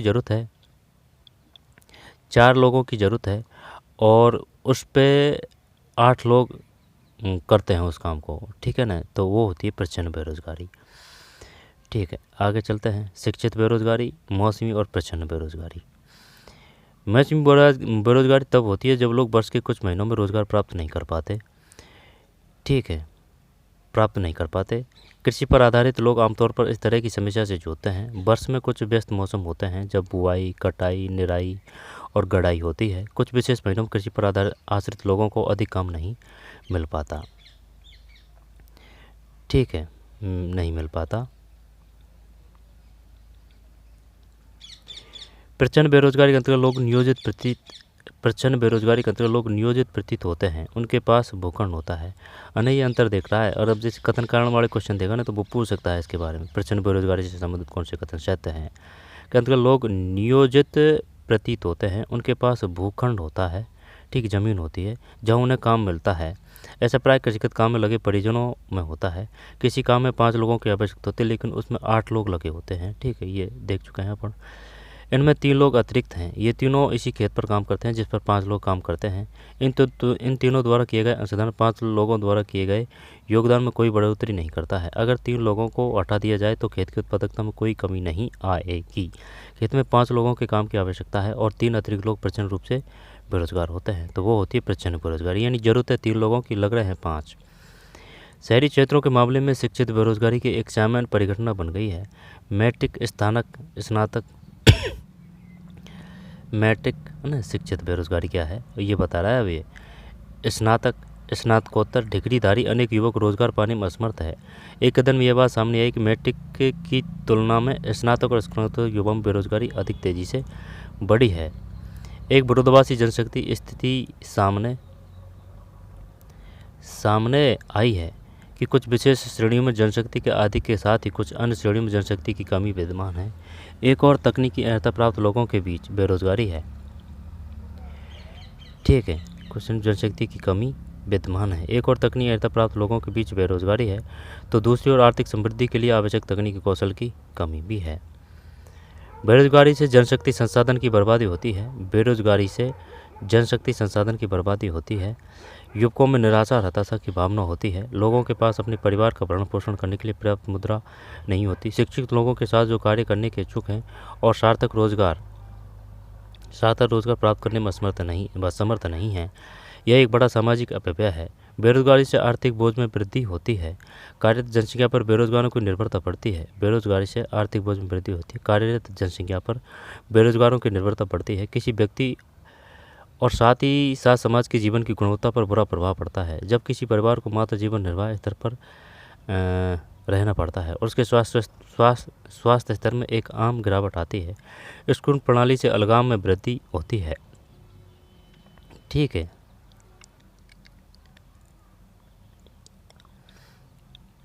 इसलिए किसी अर्थव्यवस्था के समग्र विकास पर बेरोजगारी का अहितकर प्रभाव पड़ता है। बेरोजगारी में वृद्धि मंदीग्रस्त अर्थव्यवस्था का सूचक है। यह संसाधनों की बर्बादी भी करता है जिन्हें उपयोगी ढंग से नियोजित किया जा सकता है। अगर लोगों को संसाधन के रूप में प्रयोग नहीं किया जा सकता तो वे स्वाभाविक रूप से अर्थव्यवस्था के लिए दायित्व बन जाएंगे। सांख्यिक रूप से भारत में बेरोजगारी की दर निम्न है। बड़ी संख्या में निम्न आय निम्न उत्पादकता वाले लोगों की गिनती नियोजित लोगों में की जाती है। वे पूरे वर्ष काम करते प्रतीत होते हैं। दोबारा देखते हैं। सांख्यिक रूप से भारत में बेरोजगारी की दर निम्न है। बड़ी संख्या में निम्न आय और निम्न उत्पादकता वाले लोगों की गिनती नियोजित लोगों में की जाती है। सांख्यिक रूप से भारत में बेरोजगारी की दर निम्न है। ठीक है, बड़ी संख्या में निम्न आय और निम्न उत्पादकता वाले लोगों की गिनती नियोजित लोगों में की जाती है। ये पूरे वर्ष काम करते प्रतीत होते हैं, लेकिन उनकी क्षमता और आय के हिसाब से यह उनके लिए पर्याप्त नहीं है। वे काम तो कर रहे हैं पर ऐसा प्रतीत होता है कि ये काम उन पर थोपे हुए हैं, इसलिए शायद वे अपनी पसंद का कोई अन्य काम करना पसंद करते हैं। गरीब लोग बेकार नहीं बैठ सकते, वे किसी भी काम से जुड़ जाना चाहते हैं। ये भी बात सही है। ठीक है भाई, अगर काम नहीं मिल रहा है उससे काम मिलना वो बेस्ट है। ठीक है, चाहे वो दिन के 2 से ही रुपये दे रहा है। ठीक है, अठाला बैठे रहने से वो अच्छा है, चाहे उसे कितनी भी कमाई हो। अपनी इस कमाई से भी किसी तरह जीवन निर्वाह कर पाते हैं संसाधन के रूप में लोग। तो ये था भाई इसमें, है ना, बेरोजगारी के बारे में बता रहा है। बेरोजगार में जनशक्ति संसाधन की बर्बादी होती है। प्रचंड बेरोजगारी क्या है, शिक्षित बेरोजगार क्या है ना, कोई दिक्कत नहीं है, कर देंगे। इसके अतिरिक्त प्राथमिक क्षेत्र में स्वरोजगार एक विशेषता है। यद्यपि सभी लोगों की आवश्यकता नहीं होती, फिर भी पूरा परिवार खेतों में काम करता है। इस तरह कृषि क्षेत्र क्या आपको स्मरण है कि जब आपने अपने जूते या चप्पल ठीक कराए थे कितना भुगतान किया था? ठीक है, में प्रचंड बेरोजगारी होती है, लेकिन जो भी उत्पादन होता है, प्रचंड बेरोजगारी ना, ये पूछ चुका है वो, कृषि से संबंधित होती है। ठीक है, कृषि ग्रामीण दे दे, यहाँ पर किसान दे दे, है ना, यहाँ पर कृषि दे दे। प्रचंड बेरोजगारी किसान से संबंधित है। शिक्षित बेरोजगारी वो शहर आ जाएगा। लेकिन जो भी उत्पादन होता है उसमें पूरे परिवार की हिस्सेदारी होती है। खेत के काम में साझेदारी और उत्पादित फसल में हिस्सेदारी की धारणा ग्रामीण क्षेत्रों में बेरोजगारी की कठिनाइयों में कमी लाती है। खेत के काम में साझेदारी और उत्पादित फसल में हिस्सेदारी की धारणा ग्रामीण क्षेत्रों में बेरोजगारी की कठिनाई में कमी लाती है, लेकिन इससे परिवार की गरीबी कम नहीं होती। प्रत्येक परिवार से अधिशेष यानी कि बचे हुए श्रमिक रोजगार की तलाश में गांवों से शहरों की ओर प्रवास जाते हैं। जैसे कि ये सिटी है। अब ये सिटी के पास में जो आसपास के गांव है ना, तो वो वहाँ से आ जाते हैं और ये सिटी में आ जाते हैं सुबह सुबह। ठीक है, गांव से रोटी वोटी खा के आ जाते हैं। जैसे कि 3-4 किलोमीटर के जो गांव है वहाँ से आ जाते हैं सिटी में। और वो जो चौराहे वगैरह होते हैं ना, वो खड़े होते हैं। जब वो सिटी वाले या फिर शहर वाले हैं ना, उनको जो भी कोई काम करवाना है ना, तो वो उनको ले जाते हैं। उनको जो पसंद आता है ना, वो वाकई के जिसको मिल जाता है तो ठीक है, नहीं मिलता है तो फिर वो आ जाते हैं वापस ही। इससे परिवार की गरीबी कम नहीं होती। प्रत्येक परिवार से अधिशेष श्रमिक रोजगार की तलाश में गांवों से शहरों की ओर प्रवास करते हैं। आइए उपरोक्त तीनों क्षेत्रों में रोजगार के परिदृश्य की चर्चा करें। कृषि का सबसे अधिक अवशोषण करने वाला अर्थव्यवस्था का क्षेत्र कृषि है। कृषि का सबसे अधिक अवशोषण करने वाला अर्थव्यवस्था का क्षेत्र कृषि है। ये मतलब समझ में नहीं आई कुछ। कृषि का सबसे अधिक अवशोषण करने वाला अर्थव्यवस्था का क्षेत्र कृषि है। पिछले वर्षों में पूर्व चर्चित प्रचंड बेरोजगारी के कारण कृषि पर जनसंख्या की निर्भरता में कुछ कमी आई है। कृषि अधिशेष श्रम का कुछ भाग द्वितीयक या तृतीयक क्षेत्र में चला गया है। हाँ सही है। जैसे कि भाई जैसे कि निंदाई गुड़ाई है तब काम पड़ेगा, तो वो उससे पहले जो काली टाइम होता है ना, तो वो वहाँ बाहर सिटी वगैरह में काम करने के लिए चल जाते हैं। 12-13 हज़ार मंथ रुपये जो भी है उसके हिसाब से चल जाते हैं वो। ठीक है, जब जैसे कि कटाई होती है फसल वसल की, तब वो आ जाते हैं। फिर करा कर उसको 15-20 दिन में फिर वो वापस चल जाते हैं। तो ये वेस्टर्न है भाई। कृषि के ही भरोसे रहते हैं तब जो बेरोजगारी ज़्यादा बढ़ती है, और अदर व्यवसाय करते हैं तब वो आय भी बढ़ती है। कृषि अधिशेष श्रम का कुछ भाग द्वितीयक या तृतीयक क्षेत्र में चला गया है। द्वितीयक क्षेत्र में छोटे पैमाने पर होने वाले विनिर्माण श्रम का सबसे अधिक अवशोषण है। तृतीयक क्षेत्र में जैव प्रौद्योगिकी, सूचना प्रौद्योगिकी आदि तरह की विभिन्न नई सेवाएं सामने आ रही है। ये देखना है भाई कि भाई ये तृतीयक व्यवसाय में क्या है। द्वितीयक क्षेत्र में छोटे पैमाने पर होने वाले विनिर्माण में श्रम का सबसे अधिक अवशोषण है। ठीक है, विनिर्माण ये जैसे कि कंस्ट्रक्शन के काम से संबंधित है, बिल्डिंग वगैरह बनाते हैं। द्वितीयक क्षेत्र में छोटे पैमाने पर होने वाले विनिर्माण में श्रम का सबसे अधिक अभिशोषण है ना। उनको कम मजदूरी देते हैं, काम बहुत करना होता है, वही है ये अभिशोषण। तृतीयक क्षेत्र में जैव प्रौद्योगिकी, सूचना प्रौद्योगिकी आदि तरह की विभिन्न नई सेवाएं सामने आ रही है। तो द्वितीयक क्षेत्र हो जाएगा ये। द्वितीयक क्षेत्र छोटे पैमाने पर होने वाले विनिर्माण श्रम का सबसे अधिक अवशोषण है। तृतीयक क्षेत्र में जैव प्रौद्योगिकी है, सूचना प्रौद्योगिकी आदि तरह की विभिन्न नई सेवाएं सामने आ रही है। ठीक है,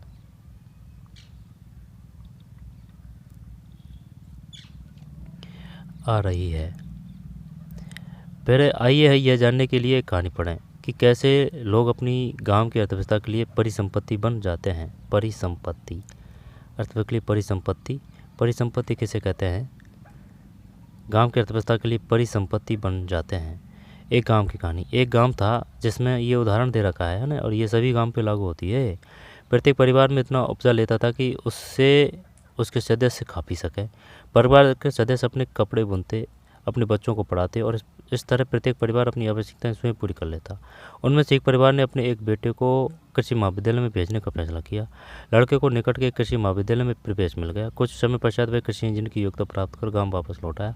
वह इतना सृजनात्मक निकला कि उसने एक उन्नत किस्म के हल का नमूना तैयार किया, जिससे गेहूँ की उपज में वृद्धि हो गई। इस तरह गाँव में एग्रो इंजीनियर का एक नया काम सृजित हुआ और वहीं उसकी पूर्ति हुई। गांव के उस परिवार ने अपनी अधिशेष फसल निकट के गांव में बेच दी।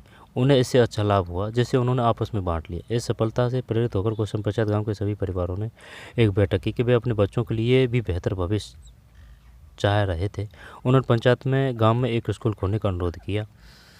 उन्होंने पंचायत को विश्वास दिलाया कि वे सभी अपने बच्चों को स्कूल में भेजेंगे।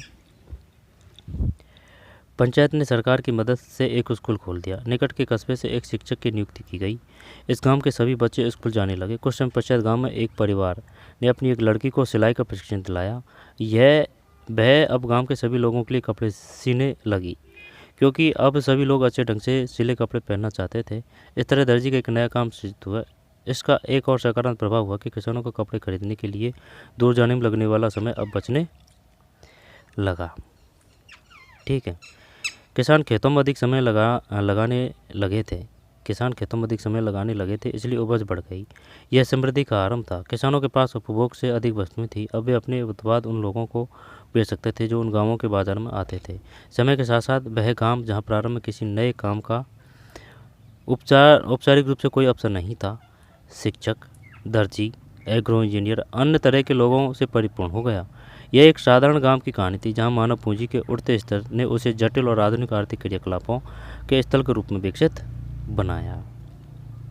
ठीक है, तो ये सही है। जैसे कि कोई कृषि करता है तो वो जैसे कि हाईवे वगैरह है या रोड के पास है तो वो दुकान वगैरह खोल लेता है, चाय वगैरह की थड़ी वगैरह।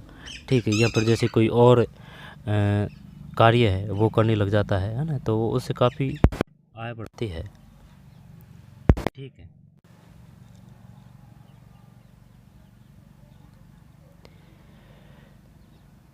तो ये सारांश है।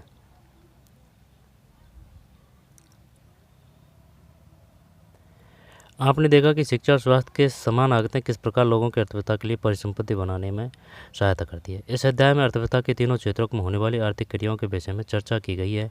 हमने बेरोजगारी से जुड़ी समस्याओं के बारे में भी पढ़ा। अतः अध्याय एक गांव की कहानी के साथ समाप्त होता है जिससे पहले कोई रोजगार नहीं था, पर बाद में वहाँ रोजगार करने के अवसर उत्पन्न हो गए। संसाधन के लोग से आप क्या समझते हैं? ठीक है, मानव संसाधन भूमि और भौतिक पूंजी जैसे अन्य संसाधनों से कैसे भिन्न है? मानव पूंजी निर्माण में शिक्षा की क्या भूमिका है? काफ़ी सारी भूमिका है। मानव पूंजी निर्माण में स्वास्थ्य की क्या भूमिका है? भाई स्वास्थ्य ही सही नहीं रहेगा तो फिर क्या करेंगे? किसी व्यक्ति के कामकाज जीवन में स्वास्थ्य की क्या भूमिका है? प्राथमिक, द्वितीयक, तृतीयक, है ना, व्यवसाय। किस तरह की विभिन्न आर्थिक क्रियाएं संचालित की जाती है? आर्थिक और गैर आर्थिक क्रियाओं में क्या अंतर है? महिलाओं क्यों निम्न वेतन वाले कार्यों में नियोजित होती है? निम्न वेतन वाले, मजबूरी होती है भाई। ठीक है, बेरोजगारी से अच्छा है कि भाई जो भी मिल रहा है वो बेस्ट है। इसी प्रकार से बेरोजगारी शब्द की कैसे कैसे व्याख्या करेंगे? प्रच्छन्न बेरोजगारी है ना, ये कृषि से संबंधित होती है। मौसमी बेरोजगारी में क्या अंतर है? प्रच्छन्न और मौसमी। प्रच्छन्न तो वो जैसे कि छुपी हुई होती है, या जैसे कि 5 की ज़रूरत है और उसमें 8 लोग लगे हुए हैं। मौसमी बेरोजगारी जैसे कि फसल के हिसाब से है कि भाई जो फसल है ना, जो कृषि का काम पड़ता है तभी पड़ता है ये। ठीक, अगर वो काम हो गया, निदाई गुड़ाई वो हो गया, इसके बाद में जो बाकी का टाइम होता है, ठीक भाई, जैसे कि एक फसल किया तो उसको बोने में 2-4 दिन लगते हैं, बोने में 2-4 दिन लगते हैं, इसके बाद में निराई करते हैं तब लगते हैं 2-4 दिन, और बाकी के जो महीना 1.5 महीना बचते हैं तो उसमें वो वो बेरोजगारी तो होती है, वो खाली समय होता है वो, और उसके ही भरोसे रहते हैं फसल के। अगर वो खाली टाइम में जैसे कि वो बाहर जाके व्यवसाय करने लग जाएं और वो फसल आए कटाई पे इस प्रकार से, तो फिर वो डबल आय हो सकती है, और ऐसे करने भी लग गए हैं, है ना। कृषि के भरोसे नहीं रहते हैं, क्योंकि जो फसल का उत्पादन होगा जो होगा, ठीक है, लेकिन और भी आय के स्रोतों की ओर जाने लग चुके हैं ग्रामीण परिवेश के लोग। प्रचंड और मौसमी बेरोजगारी में क्या अंतर है? शिक्षित बेरोजगारी भारत के लिए एक विशेष समस्या क्यों है? शिक्षित बेरोजगारी, आपके विचार से भारत किस क्षेत्र में रोजगार के सर्वाधिक अवसर सृजित कर सकता है? क्या आप शिक्षा प्रणाली में शिक्षित बेरोजगारी की समस्या दूर करने के लिए कुछ उपाय सुझा सकते हैं? क्या आप कुछ ऐसे कामों की कल्पना कर सकते हैं जहाँ पहले रोजगार का कोई अवसर नहीं था लेकिन बाद में बहुतायत में हो गया?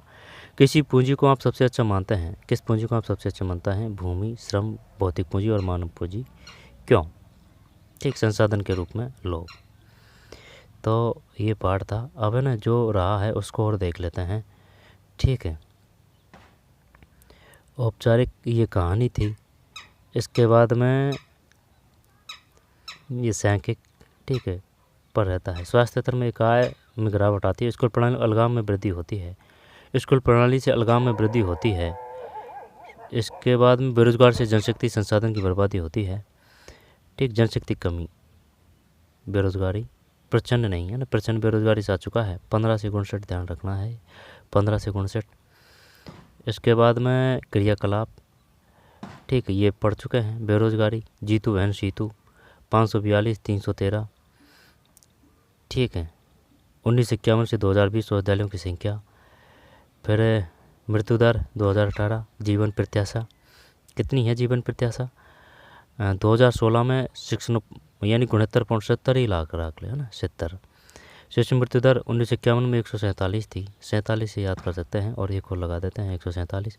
2020 में 28 पर आ गई है। इसी अवधि में अशोषित जन्म दर 20, 2018 के हिसाब से मृत्यु दर 6 है, यानी 6, 20 और ये 20 का ये 28 कर देंगे, 28 आ गई है। दो बार देखते हैं। जीवन प्रत्याशा बढ़कर वर्ष 2016 में 69.4 वर्ष अधिक हो गई है।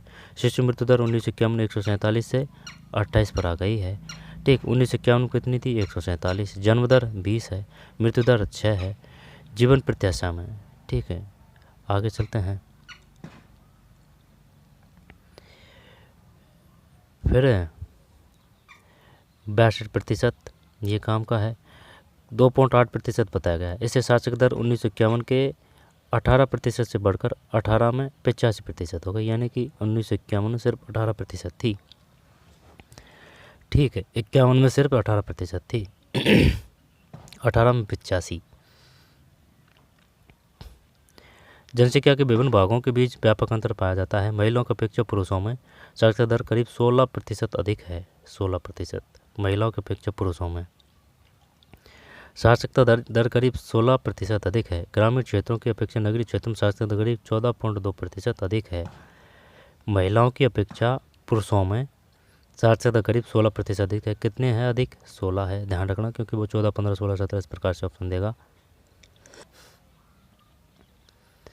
ठीक है, 16%, 14.2, 94, 62%, 19-20 में ये इतने हैं।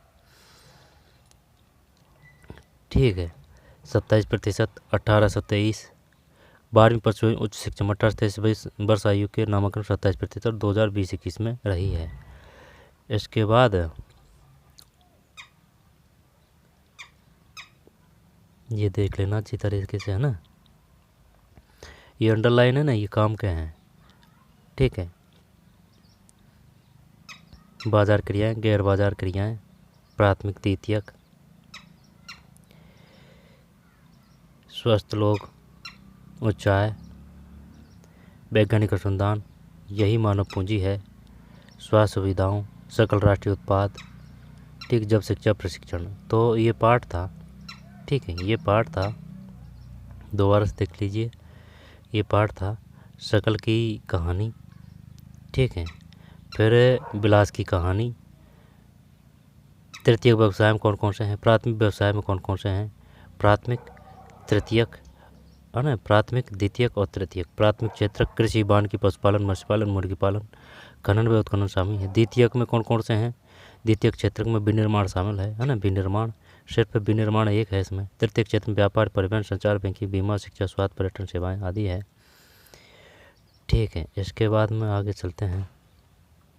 क्रियाकलाप, फिर आर्थिक क्रिया कौन कौन सी है, गैर आर्थिक क्रिया कौन कौन सी है।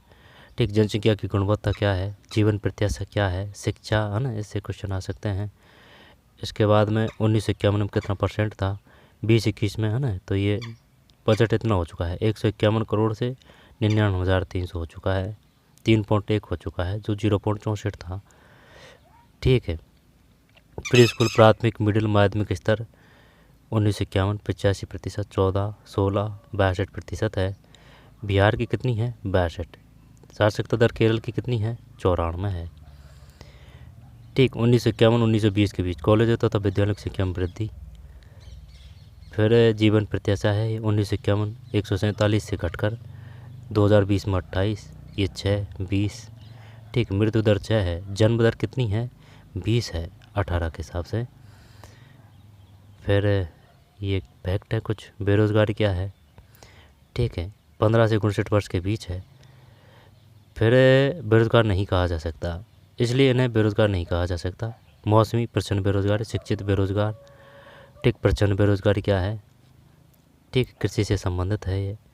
इसके बाद में गांव की कहानी, द्वितीयक क्षेत्रों में छोटे पैमाने में होने वाले विनिर्माण श्रम का सबसे अधिक अभिशोषण है। द्वितीयक क्षेत्र में छोटे पैमाने पर होने वाले विनिर्माण में श्रम का सबसे अधिक अभिशोषण है, क्योंकि वो मजदूरी वगैरह कम देते हैं, काम ज़्यादा लेते हैं, है ना, वही है अभिशोषण। इसके बाद में आगे चलते हैं, तो ये पार्ट था। ठीक है, अब इसका एक शॉर्ट और वीडियो डालेंगे जिससे कि ये जो पूरा पार्ट है उसको दोबारा देखना ना पड़े।